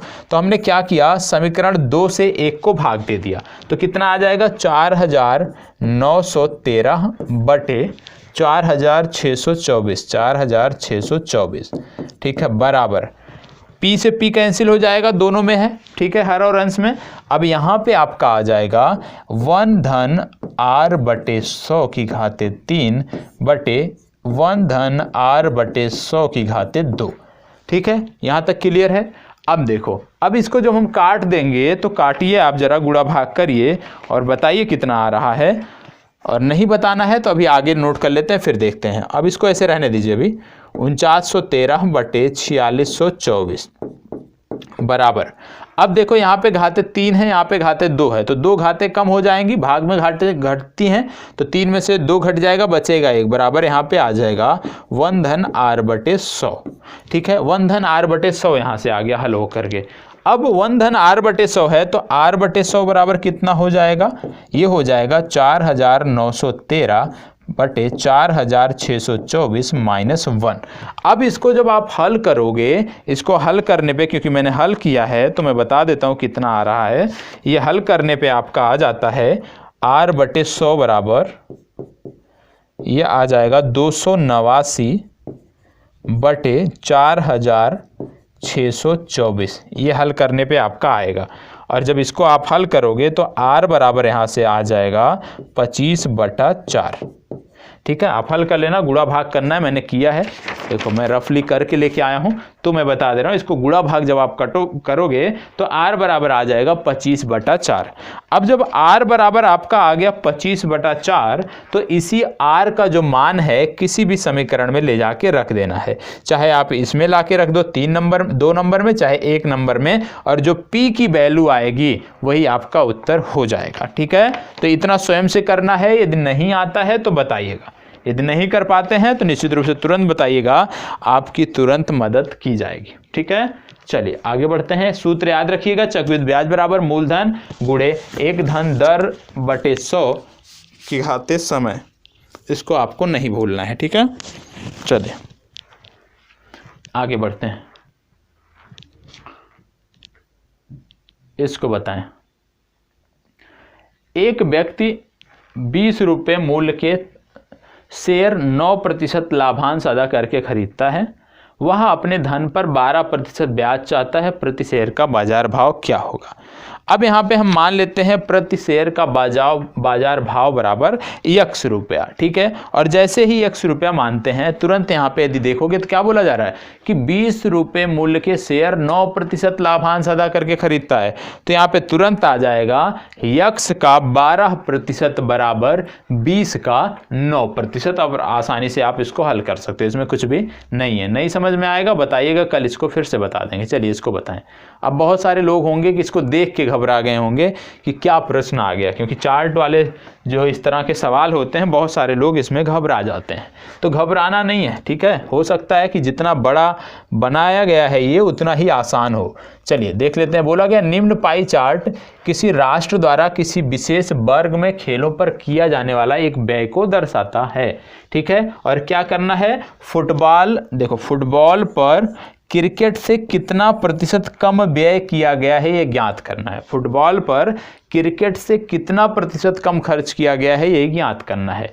अब बात हो रही है किसकी? फुटबॉल और क्रिकेट की बात हो रही है, ठीक है। फुटबॉल पर यदि हम देखें तो यहाँ पे 54% खर्च किया गया है, ठीक है। उसी तरह से यदि हम बात करें फुटबॉल पे, तो फुटबॉल हो गया 54, क्रिकेट हो गया 81, ठीक है। अब यहाँ पे यदि हम बात किया जाए दोनों में अंतर की, यदि हम बात किया जाए कि फुटबॉल पर व्यय क्रिकेट से व्यय से कितने प्रतिशत कम है, मतलब फुटबॉल पर व्यय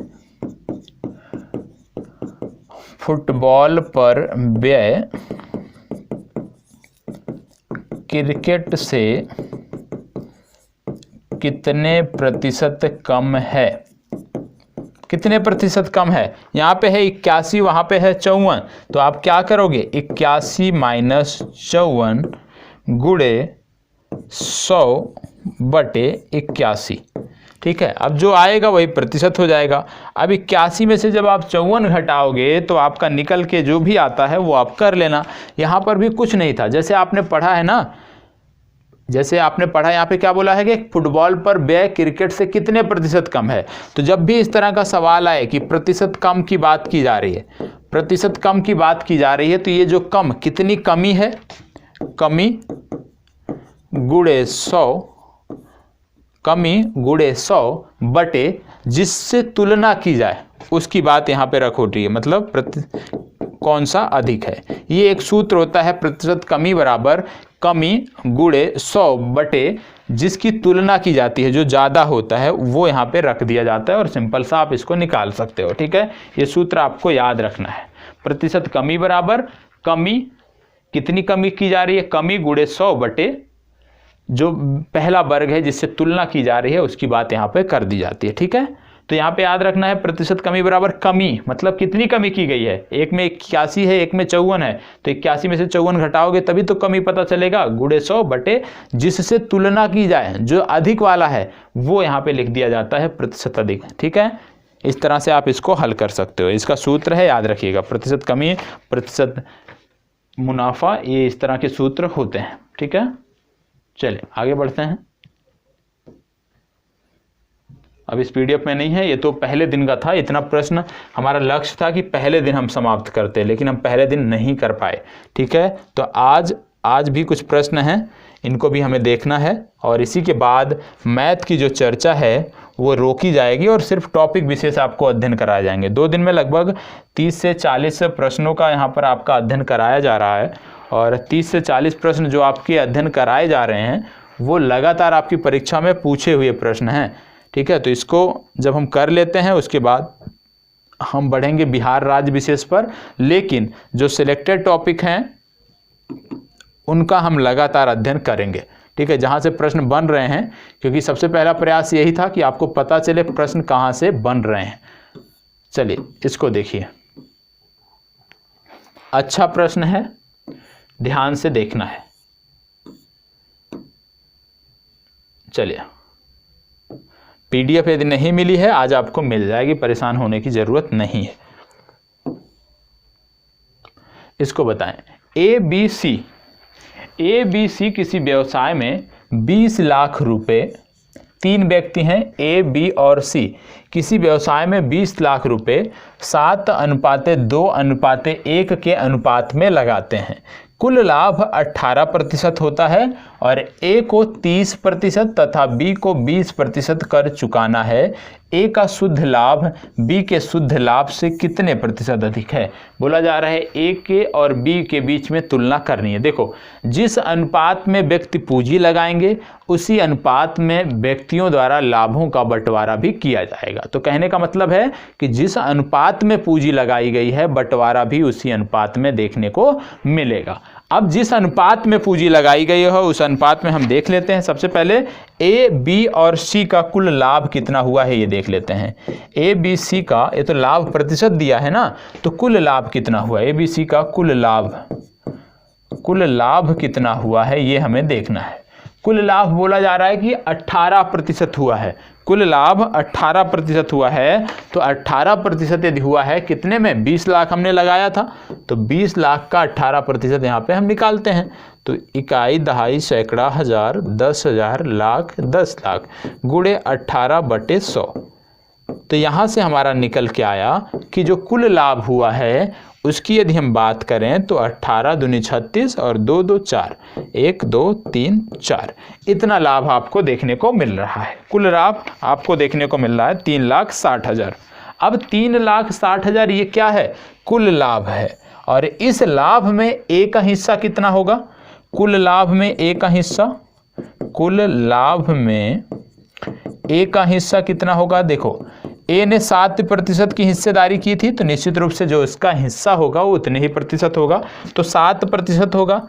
अब यहाँ पे 3,60,000 गुणे 7% कितने में? अब यहाँ पे ध्यान रखिएगा, यहाँ पे 7/100 नहीं निकाला जाएगा प्रतिशत, 7/100 नहीं लिखा जाएगा। क्यों? क्योंकि यहाँ पे बात कितने की हो रही? 7 और 2 9 और 1 10, मतलब 10 में बात हो रही है। ठीक है, तो 10 लिखा जाएगा, 7/10। ठीक है, अब इसका जो कुल लाभ निकल के आ गया कि ए का जो कुल लाभ में हिस्सा है वो निकल के आ गया। यहाँ से कट करोगे तो 2,52,000। ठीक है, 2,52,000 एक क्या निकल के आ गया? ये निकल के आ गया कि ए का कुल कितना हिस्सा होगा, क्योंकि ए ने 7% की हिस्सेदारी की थी, तो लाभ में भी उसका 7% हिस्सा होगा। इसी तरह से बी का कुल कितना हिस्सा हो जाएगा लाभ में? तो बी का कुल कितना हिस्सा हो जाएगा ये देख लेते हैं। 3,60,000 गुणे बी कितना हिस्सेदार था? 2%, तो 2/100 हो जाएगा। अब यहाँ से करोगे तो यहाँ से आ जाएगा 36 दूना 72। ठीक है, सॉरी 2/10 लिखा जाएगा, तो ये आ जाएगा 72,000। 72,000 बी का हिस्सा हो गया। इसी तरह से सी की यदि हम बात करें तो सी क्योंकि 1% का हिस्सेदार है, तो 3,60,000 में गुणे 1/10, मतलब 1 0 कट जाएगा, बराबर 36,000 रुपये का हिस्सेदार जो है लाभ का वो सी है। तो तीनों के लाभ का हिस्सा निकल गया। ठीक है, तीनों के लाभ का जब अब हिस्सा निकल गया, अब हमें क्या करना है? क्योंकि बोला गया है कि ए जो है वो उसको 30% कर चुकाना है, बी को 20% कर चुकाना है। तो ए को जब 30% कर चुकाना है, यदि हम ए की बात करें तो ए जब 30% कर चुकाता है तो लाभ का उसके पास कितना हिस्सा बचता है? 30% यदि अपने लाभ में से वो कर चुका दिया तो उसके पास हिस्सा कितना बचा? 70% बचा, क्योंकि 100 होता है, 100 में से 30 कर दे दिया, बचा कितना? 70%। मतलब जो ए का कुल लाभ था, ए वाला ए का जो ये कुल लाभ था, इसका 30% हिस्सा वो टैक्स में दे दिया, बचा कितना उसके पास? 70%। तो इसका 70% हम निकाल लेते हैं तो वो पता चलेगा ए का कुल शेष लाभ कितना है। तो ए का जब हम कुल शेष लाभ निकालेंगे तो कुल 2,52,000 रुपये इसको लाभ मिले थे, 30% टैक्स दे दिया, इसका 70% हिस्सा ही इसके पास बचा हुआ है। और 70% हिस्से की जब हम बात करते हैं, अब इसको हम कैलकुलेट कर लेंगे तो यह आ जाएगा 1,76,400। ठीक है, 1,76,400 रुपया इसका कुल शुद्ध लाभ है टैक्स चुकाने के बाद। इसी तरह यदि हम बी की बात कर लें बी का कितना होगा, तो बी का भी कुल लाभ कितना था, बी का कुल लाभ था 72,000। अब 72,000 में से उसने कितने टैक्स चुकाने हैं, 20% टैक्स चुकाने हैं। तो 72,000 का यदि हम बात करें, इसको 20% टैक्स चुकाने हैं, बचेगा कितना, 80%, 80/100। तो इसका जो यहाँ पे बचेगा कुल हिस्सा वो है 57,600 रुपया। ठीक है, अब ए का शुद्ध लाभ बचा है 1,76,400, बी का कुल शुद्ध लाभ बचा है 57,600। अब क्या पूछा गया है, ए का शुद्ध लाभ बी के शुद्ध लाभ से कितने प्रतिशत अधिक है, प्रतिशत अधिक और प्रतिशत कम अभी हमने सूत्र आपको बताया था। तो प्रतिशत अधिक की जब बात आती है तो सबसे पहली बात कि प्रतिशत अधिक की बात हो रही है तो कितना अधिक है, कितना अधिक है, प्रतिशत अधिक, प्रतिशत कमी या प्रतिशत अधिक बराबर कितना अधिक है। ठीक है, कितना अधिक है मतलब इसका सूत्र होता है अधिक गुणे 100, अधिक गुणे 100 बटे जो कम वाला होता है उसकी बात यहाँ पे कर दी जाती है, मतलब बी।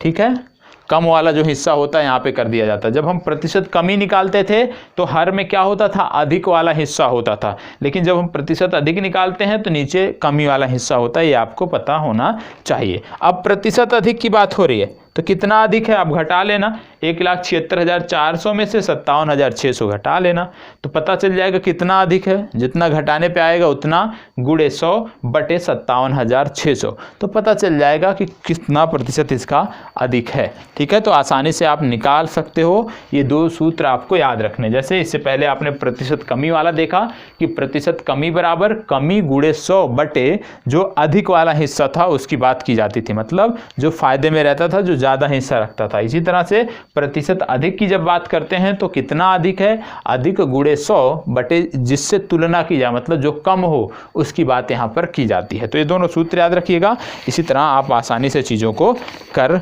सकते हैं। चलिए, जिनको नहीं समझ में आया है आप बताइएगा, ठीक है, अवश्य बताइएगा। चलिए, इस तरह का प्रश्न कल हमने हल किया था और आज मैं चाहता हूं कि थोड़ा सा इस तरह के प्रश्न में आप भी प्रयास करें, और सभी के सभी प्रश्न आपको बार बार कह रहा हूं आपकी परीक्षाओं में पूछे गए प्रश्न हैं। ठीक है, चलिए बताएं, चलिए जवाब दीजिए।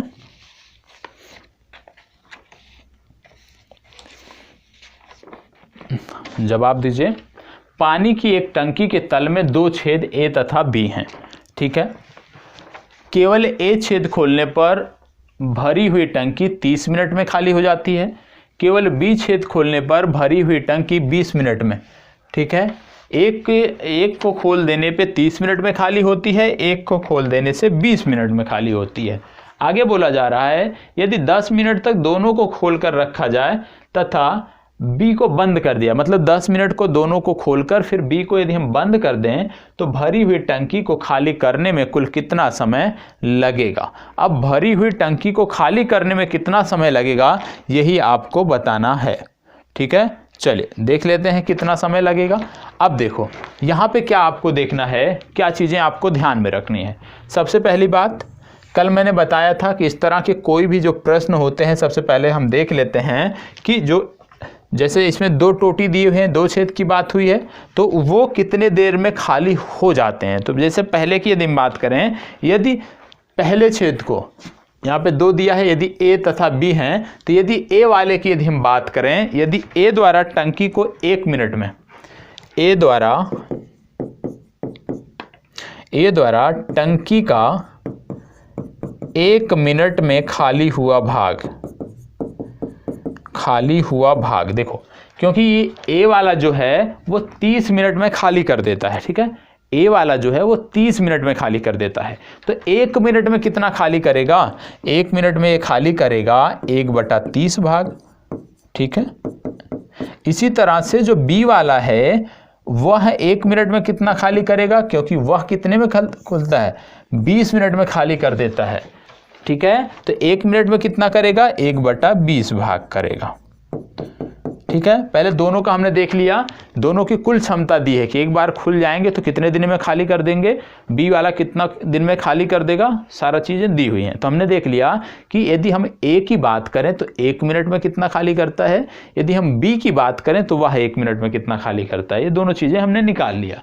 अब क्या बोला जा रहा है कि यदि 10 मिनट तक दोनों को खोलकर छेद बी बंद कर दिया जाता है, पहले दोनों को 10 मिनट तक खोला जाता है।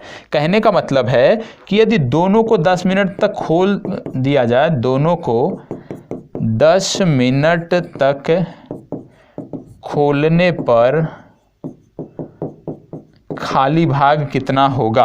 अब दोनों को साथ साथ खोला जा रहा है तो 10 से गुणा कर दो। 1 मिनट में ये खोलता है 1/30, ये खाली करता है 1/20, तो इसको जोड़ दिया हमने, 10 से गुणा कर दिया। 1 मिनट में ये खाली करते हैं दोनों साथ मिलकर 1/30 धन 1/20, तो 10 मिनट में कितने करेंगे, 10 से आप गुणा कर दो। यहाँ से ये आपका हल होके आ गया 1/3 धन 1/2 बराबर ये आपका आ गया 5/6। ठीक है, मतलब 10 मिनट में ये 5/6 भाग खाली कर देंगे। अब अगर 10 मिनट में ये 5/6 भाग खाली कर देंगे तो शेष भाग कितना है, शेष भाग आपका आ जाएगा 1 - 5/6 बराबर 1/6। अब 1/6 भाग शेष बचा हुआ है। अब क्या कहा जा रहा है, यदि छेद बी बंद कर दिया जाए तो भरी हुई टंकी को खाली करने में कुल कितना समय लगेगा। यदि 10 मिनट तक दोनों को खोलकर छेद बी बंद कर दिया जाए तो भरी हुई टंकी को खाली करने में कितना समय लगेगा। अब बी को बंद कर दिया गया, मतलब खाली कौन कर रहा है, ए खाली कर रहा है। और ए क्या है, 1 मिनट में कितना खाली करता है, 1/30 खाली करता है। तो 1/6 भाग खाली करने में कितना समय लगेगा उसको, 1/6 भाग खाली करने में यदि हम समय की बात करें तो ये आ जाएगा 1/6 बटे 1/30 बराबर 30/6 बराबर 5। ठीक है, तो इसको कितना समय लगेगा, इसको लगेगा 5 मिनट। लेकिन क्योंकि 5 मिनट तो तब लगेगा जब एक बंद कर दिया जाता है, एक चालू रहता है, और 10 मिनट पहले दोनों साथ साथ चले हैं, तो कुल समय कितना हो जाएगा, 10 मिनट जो दोनों साथ साथ काम किए हैं प्लस 5 बराबर 15 मिनट। ठीक है, 15 मिनट इसका आंसर हो जाएगा। अब इसमें किसी को कोई समस्या नहीं होनी चाहिए। ठीक है, फिर से पढ़िए, यदि कहीं पे डाउट हो तो मैं फिर से बता रहा हूँ। एक बार पहले प्रश्न पढ़ लीजिए, एक बार पहले पूरा प्रश्न पढ़ लीजिए। चलें, ध्यान से पढ़िए फिर मैं बताता हूं।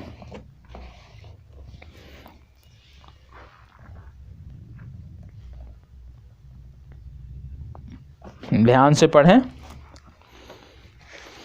चलिए देखो, इस तरह के प्रश्नों में कल ही मैंने आपको बताया था कि इस तरह का कोई भी प्रश्न यदि आपकी परीक्षा में पूछा जाता है तो सबसे पहले हमें निकाल लेना है आंख मूंदकर कि जितने भी टोटी दी हुई हैं, जितने भी इस तरह के छेद दिए हुए हैं, वो एक एक करके उनके बारे में निकालना। जैसे यहाँ पे 2 दिए होते ए तथा बी, तो इसमें दिया हुआ था केवल ए के खोलने पर टंकी 30 मिनट, मतलब ए वाला जब खोल दिया जाए तो टंकी 30 मिनट में खाली हो जाती है।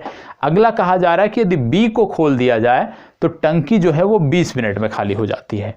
अब एक के खोलने पर 30 मिनट में खाली हो रही है, एक के खोलने पर 20 मिनट में खाली हो रही है।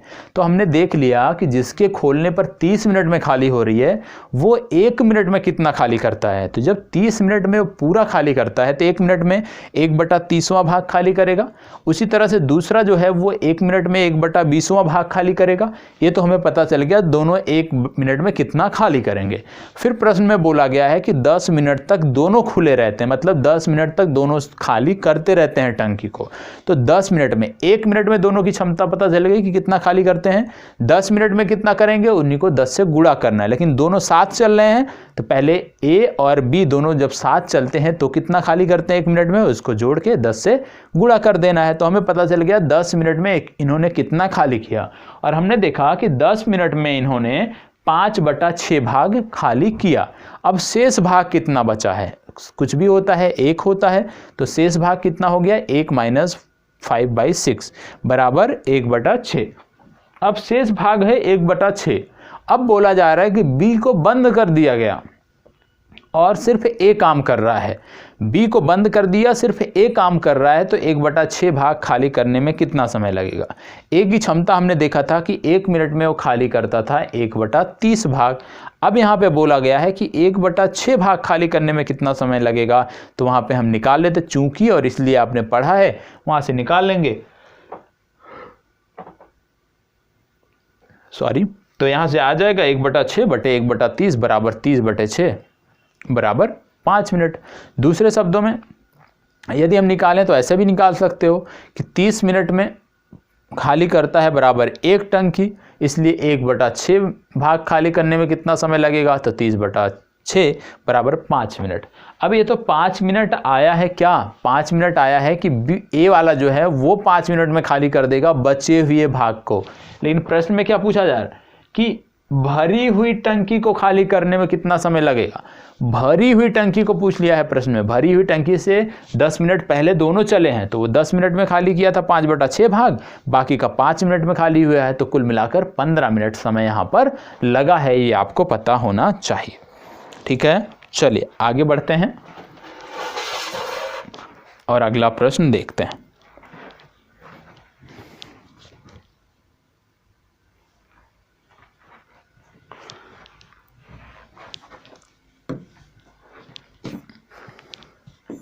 चलिए इसको देखते हैं। यहाँ पे x की वैल्यू दी हुई है, बहुत ही आसान सा है, इसको मैं बताऊंगा नहीं, इसको आप स्वयं हल करेंगे।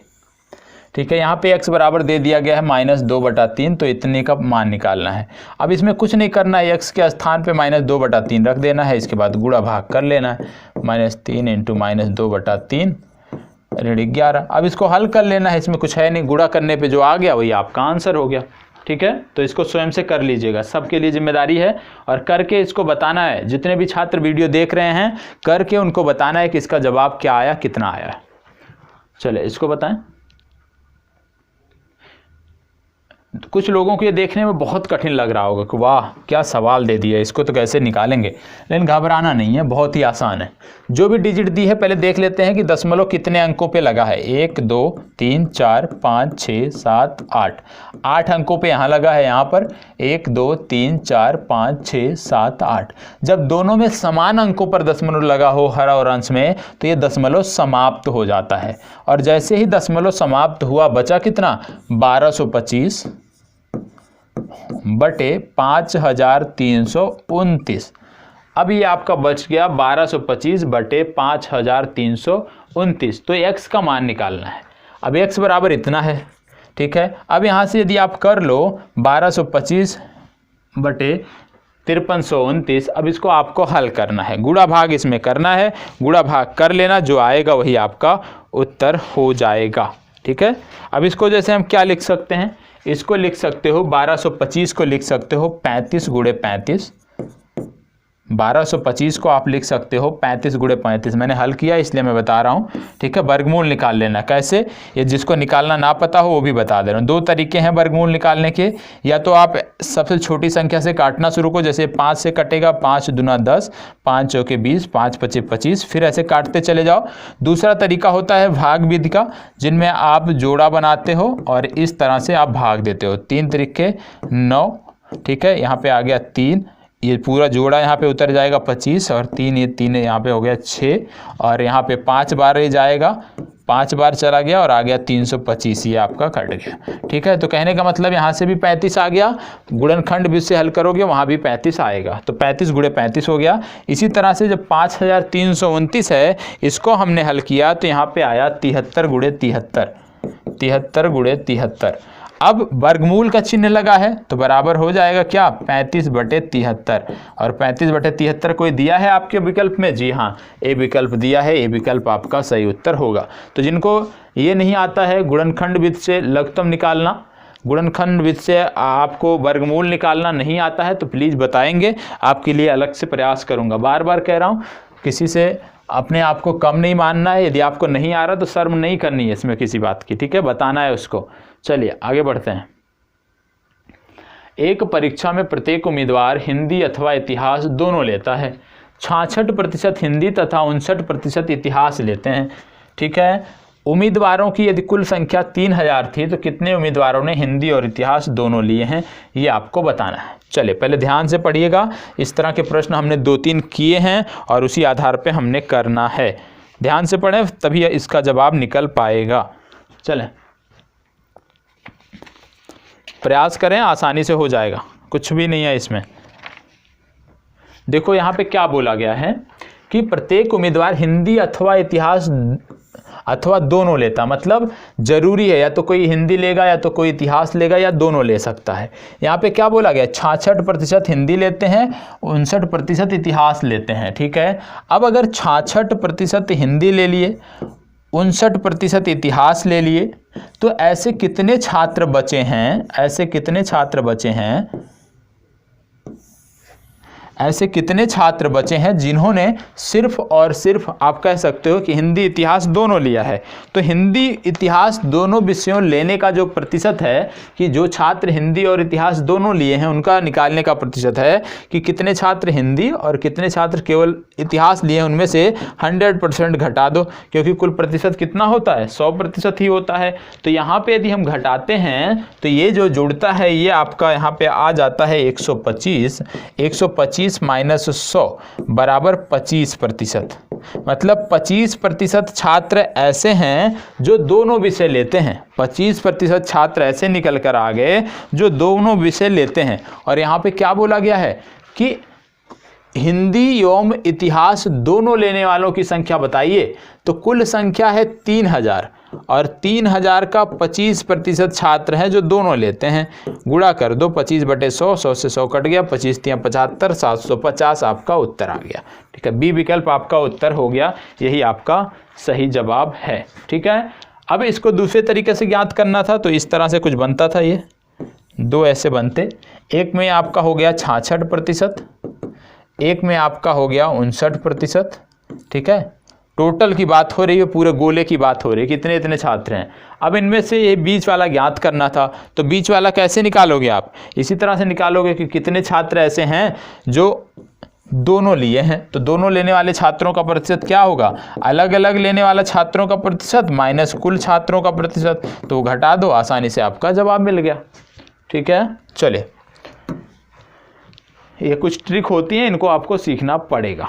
अभी ये देखो बहुत ही अच्छा सवाल है, इसको आप हल करोगे, मैं आपको बता देता हूँ कैसे, घबराना नहीं है। ठीक है, घबराना एकदम नहीं है, आप इसको हल करके लेके आएंगे। क्या बोला गया है, x + 1/y = 1, y + 1/z = 1, तब z + 1/x का मान निकालना है। तो भैया z और x का मान सबसे पहले ज्ञात कर लो, तभी इसका मान निकाल पाओगे आप। तो पहले समीकरण से हम x का मान निकाल लेते हैं, दूसरे से z का मान निकाल लेते हैं और दोनों y के पद में आएंगे, आंसर आ जाएगा। यदि हम x + 1/y = 1 लिखें और यहाँ से x का मान निकालें तो x बराबर आ जाएगा 1 - 1/y, x बराबर आ जाएगा y - 1/y। ठीक है, अब यहाँ पे क्या बोला गया है, क्योंकि x जो है यहाँ पे 1/x के रूप में है, तो यहाँ से उलट दो इसी को, 1/x बराबर क्या हो जाएगा, y/y - 1। ये तो हो गया इक्वेशन नंबर फर्स्ट। अब इसको पकड़ो, यहाँ से z का मान निकालो। यहाँ से यदि हम z का मान निकालते हैं तो 1/z बराबर आएगा 1 - y। z बराबर क्या आएगा, यहाँ से z बराबर यदि हम बात करें तो आ जाएगा 1/1 - y। ठीक है, ये आपका आंसर हो गया। अब z का मान और यहाँ से 1/x का मान ले जाके यहाँ पे रख दो, जो निकल के आ जाएगा वो आपका उत्तर हो गया। ठीक है, चलिए करके इसको लाना है सबको, इस प्रश्न को सबको हल करना है, कुछ भी है नहीं, सिर्फ कैलकुलेशन करना है। चलिए इसको बताएं। इस तरह के भी प्रश्न आते हैं, आयु वाले प्रश्न आते हैं, इसलिए इसके लिए भी हमें तैयार रहना है। चलें जल्दी करें, जिससे आज जितने भी प्रश्न हमने सोचे हैं सारे प्रश्न हल कर सकें। चलें, अब यहाँ पे क्या बोला गया है, 4 बहनों की औसत आयु 7 वर्ष है। यदि हम माँ की आयु जोड़ दें तो औसत 6 वर्ष बढ़ जाती है। माँ की आयु ज्ञात कीजिए। माँ की यहाँ पे आयु ज्ञात करनी है। 4 बहनों की औसत आयु दी है 7 वर्ष। तो यदि हम 4 बहनों की कुल आय निकाल लें, 4 बहनों की कुल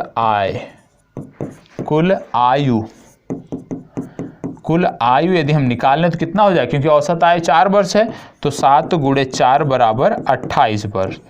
ठीक है, कुल आयु इतनी निकल जाएगी। इसी तरह से यदि हम माँ सहित बात कर लें, माँ सहित 4 बहनों की औसत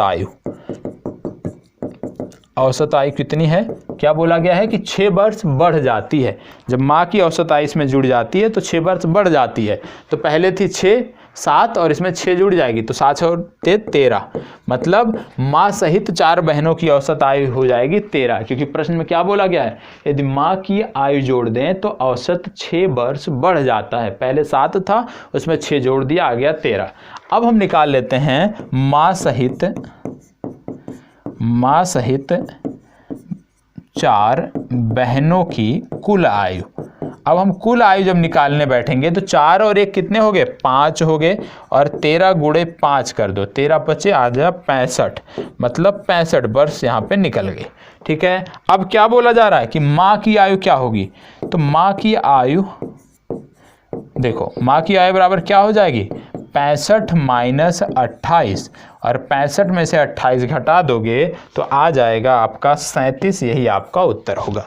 कैसे, आइए देख लेते हैं। सबसे पहले दिया था 4 बहनों की औसत आयु 7 वर्ष, तो औसत आयु दिया हुआ था 7 वर्ष, तो कुल आयु कितना निकल जाएगा, 7 × 4 बराबर 28 वर्ष निकल गया।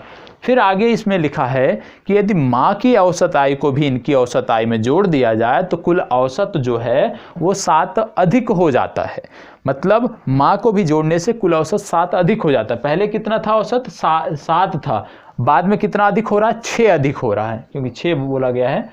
माँ की आयु को जोड़ दें तो औसत 6 वर्ष बढ़ जाती है। तो अब माँ को भी जब हमने जोड़ दिया तो माँ सहित 4 बच्चों की औसत आयु कितनी हो गई, 7 और 6 13। ठीक है, तो यहाँ पे कितनी हो गई, औसत आयु बराबर हो गई 13 वर्ष हो गई। अब माँ सहित बच्चों की कुल आयु कितनी होगी, क्योंकि पहले 4 थे, माँ जुड़ गई तो 5 संख्या हो गई, तो 5 × 13 बराबर 65 वर्ष।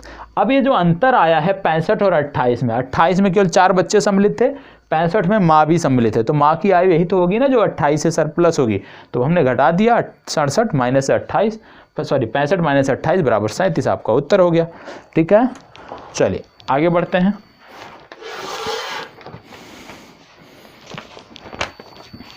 अगला प्रश्न आपको ही निकालना है, क्योंकि इससे जुड़ा हुआ प्रश्न कल हमने देखा था, तो इस प्रश्न को तो आप ही जवाब देंगे, इसमें मैं कुछ भी बताने वाला नहीं हूँ। जल्द से जल्द इसका आंसर सभी जितने भी छात्र देख रहे हैं सबकी जिम्मेदारी बनती है कि इसका आंसर कमेंट बॉक्स में शेयर करें। चलें, इस प्रश्न का आंसर कमेंट बॉक्स में शेयर करें। यदि 3 की घाते x धन 8 बराबर 27 की घाते 2x धन 1 हो तो x का मान निकालना है। चलिए बताइए क्या होगा x का मान, x का मान क्या होगा, बताएं, जवाब दीजिएगा, x का मान क्या होगा। देखो यहाँ पे क्या है, कल मैंने बताया था, यहाँ पे क्या लिखा है, 3 की घाते x धन 8, इधर क्या है 27, 27 को आप लिख सकते हो 3 की घाते 3, 3 की घाते 3 क्यों लिख सकते हो, 3 × 3 बराबर 27, तो हमने लिख दिया 3 की घाते 3। पहले से घात में क्या लिखा है, 2x धन 1। अब देखो यहाँ पे जब कहने का मतलब जब बेस समान होता है बराबर के दोनों तरफ, वो कट जाता है, तो आता है कितना, x + 8 बराबर 3 × 2x धन 1। ठीक है, x + 8 = 6x प्लस, इसको हमने इंटू कर दिया, +3। ठीक है, अब इसको पक्षांतर कर दो तो आ जाएगा 5x = इसको इधर ले जाओ बराबर 5, x बराबर कितना आ गया 1, x बराबर 1 कहाँ दिया है, बी विकल्प में दिया है। ठीक है, और इस तरह के प्रश्न जब हों और आपको अपना उत्तर चेक करना हो तो आप कर भी सकते हो, वहाँ पे ले जाके रख दो, 3 की घाते 1 धन 8 बराबर 3 की घाते 9 हो गया, इधर कितना हो जाएगा, 3 के घाते 3 पहले से है, x के स्थान पे 1 रख दो तो आ गया 2 धन 1 बराबर 3, तो यहाँ भी हो गया 3 की घाते 9। ठीक है, तो आपका उत्तर सही है। तो इस तरह के प्रश्न हो तो हम अपने उत्तर की जांच भी कर सकते हैं। ठीक है, चलिए आगे बढ़ते हैं।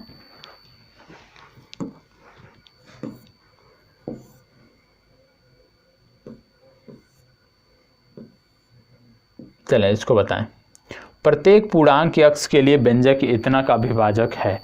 प्रत्येक पूर्णांक x के लिए व्यंजक इतने का विभाजक है, ये आपको बताना है। बताएं। चलिए जवाब दीजिएगा। यहाँ पे क्या बोला गया है कि प्रत्येक पूर्णांक x के लिए व्यंजक इतना का विभाजक। अब इसमें क्या होता है कि x बराबर, इस तरह के जो प्रश्न होते हैं उनमें सबसे पहले क्या रखना होता है, x के मान आपको रखने होते हैं। ठीक है, अब यहाँ पे सबसे पहले x बराबर 0, 1, 2, 3, 4 ऐसे रख के चेक करना है। तो यदि हम x बराबर 0 रखते मान लो तो f(x) बराबर कितना आएगा। यदि हम x बराबर 0 रखें तो f(x) बराबर कितना आ जाएगा, 0 इंटू 0 का वर्ग माइनस 1 इंटू 0 प्लस 2। तो कहने का मतलब 0 से किसी संख्या का गुणा होता है 0 ही आता है। अब यहाँ पे यदि हम x बराबर 1 रखें तो f(1) बराबर कितना आ जाएगा, 1 रख दो x के स्थान पे, 1 इंटू 1 माइनस 1 इंटू 3 प्लस 2। यहाँ पर भी आपका आ गया 0, कहीं ना कहीं 0 आ गया क्योंकि एक में से एक गया 0। फिर यहाँ पे x बराबर आप 2 रख दो, f(2) बराबर निकाल लो। f(2) बराबर निकालते हैं तो 2 इंटू 2 दूना 4 में से एक गया 3 इंटू 3 दूना 6 और 8। तो यहाँ पे क्या आ गया, 2 इंटू 24। आगे इसी तरह से बढ़ेंगे, x बराबर 3 रख दिया, f(3) बराबर कितना आ गया, 3 इंटू 9 में से 8 गया, 9 में से एक गया 8 इंटू 3 त्रिक का 9 और 2 11। तो यहाँ भी यदि हम देखें तो आ गया आपका 11 गुणे 24। ठीक है, इसी तरह से जब आगे हम बढ़ेंगे तो इसी तरह से 24 के गुणन में हमें चीज़ों को लिखना है। और यदि हम लिखने में सफल हो जाते हैं तो इसका मतलब क्या है कि प्रत्येक पूर्णांक x के लिए इस व्यंजक का जो विभाजक होगा वो 24 होगा। क्योंकि आगे मान लो समथिंग आ गया 25 इंटू 24 आ गया, फिर इसी तरह से आगे कुछ आ गया इंटू 24 आ गया। तो विभाजक का मतलब क्या कि 24 से यदि हम पूरे व्यंजक को भाग दें किसी भी मान के लिए, x के किसी भी मान के लिए यदि हम इस व्यंजक को 24 से भाग दें तो कटेगा, तो वही विभाजक की बात हो रही है। तो इसका सही जवाब हो जाएगा 24। इसी तरह से आपको रख के चेक करना, पहले x बराबर 0, फिर x बराबर 1, x बराबर 2, x बराबर 3, x बराबर 4, x बराबर 5, x बराबर 6, इसी तरह से रख के आपको चेक करना होता है। ठीक है, चलिए आज के लिए इतना ही। आज की जो चर्चा थी वो यहीं पे समाप्त होती है और उम्मीद करता हूँ कि आज की इस चर्चा से भी आपको बहुत कुछ सीखने को मिला होगा। और मैथ से संबंधित लगभग हमने पिछले आप कह सकते हो 3 से 4 वर्षों के प्रश्नों को हमने अध्ययन कर लिया है। अब देखो आपकी जिम्मेदारी बनती है, जब आप प्रीवियस ईयर देखते हो ना तो आपको बहुत पीछे नहीं जाना है। ऐसा नहीं है कि आप कई वर्ष पीछे चले गए, आप मुश्किल से मैथ के जब प्रश्नों को आप देखिएगा तो पिछले 4-5 वर्षों को देखिएगा, इससे ज़्यादा मत जाइएगा। मतलब आप 2021 में परीक्षा देने जा रहे थे लेकिन दुर्भाग्य से 22 में पहुंचे हो, तो 21 का मतलब आप 17 के पीछे मत जाओ। 17 से लेकर अभी तक के जो पेपर हुए हैं उनको आप हल करना है, उन्हीं के प्रश्नों को आपको देखना है। क्योंकि पहले क्या था वो अलग है, अभी कैसे प्रश्न पूछे जा रहे हैं वही ट्रेंड आपको फॉलो करना है। तो मैथ में जिनको भी समस्या है, आप में से जिन भाई बहनों को समस्या है मैथ में, आप बताएं, ईमानदारी से कमेंट बॉक्स में बताएं। आपके लिए बेहतर कक्षा का प्रयास करूंगा कि जो मैथ के कुछ सिलेक्टेड टॉपिक हैं जहां से प्रश्न बनते हैं वो टॉपिक आपको करा दिए जाएं। वो जो प्रमुख बिंदु ऐसे हैं उनको करा दिया जाए, जिससे आपको मैथ में भी जो 10 से 12 प्रश्न पूछे जाएंगे वहाँ भी आप अच्छा स्कोर कर सको और मैथ में भी आप अन्य छात्रों से बढ़त ले सकें। तो जो भी कोई समस्या है आप कमेंट बॉक्स में बताएं। जितना आज प्रश्न बताया गया है, जिनमें से कोई नहीं समझ में आया है तो वह भी आप बता सकते हैं। पिछली कक्षा में कुछ छात्रों को नहीं समझ में आया था कुछ प्रश्न, उन्होंने उसकी चर्चा किया था, पूछा था, तो आप भी पूछ सकते हैं। जैसे पहले नंबर का प्रश्न था जो पिछली कक्षाओं में हमने प्रश्न संख्या 1 देखी थी, तो बहुत लोगों को नहीं समझ में आया था, आपने कमेंट किया, मैंने बताया। तो यदि आज भी कोई ऐसा प्रश्न है जो ना समझ में आया हो तो आप बता सकते हो। निश्चित रूप से हर संभव आपकी मदद की जाएगी। जितनी मेरी क्षमता है उतनी क्षमता के साथ मैं हमेशा आपके लिए तत्पर रहूँगा। ठीक है, चलिए तो आज के लिए इतना ही। और कल से हम बिहार राज्य विशेष को देखने वाले हैं। बिहार से बिहार के भूगोल में किस प्रकार से प्रश्न पूछे गए हैं उसकी चर्चा प्रीवियस ईयर के अंतर्गत करेंगे। साथ ही साथ मैथ का एक एक टॉपिक आपके लिए लेकर आएंगे और उसके कुछ अभ्यास प्रश्न भी होंगे, वो आपको हल करना है, ठीक है। साथ ही साथ उस टॉपिक को भी ध्यान से देखना है जिससे हम चीज़ों को बेहतर ढंग से कर सकें और हमें समस्या ना हो। मैथ में भी जो 10 प्रश्न आते हैं, कुछ नहीं तो कम से कम 7 से 8 प्रश्न हम सही कर सकें, इस स्थिति में हमें पहुंचना होगा। तो आज के लिए इतना ही। नमस्कार।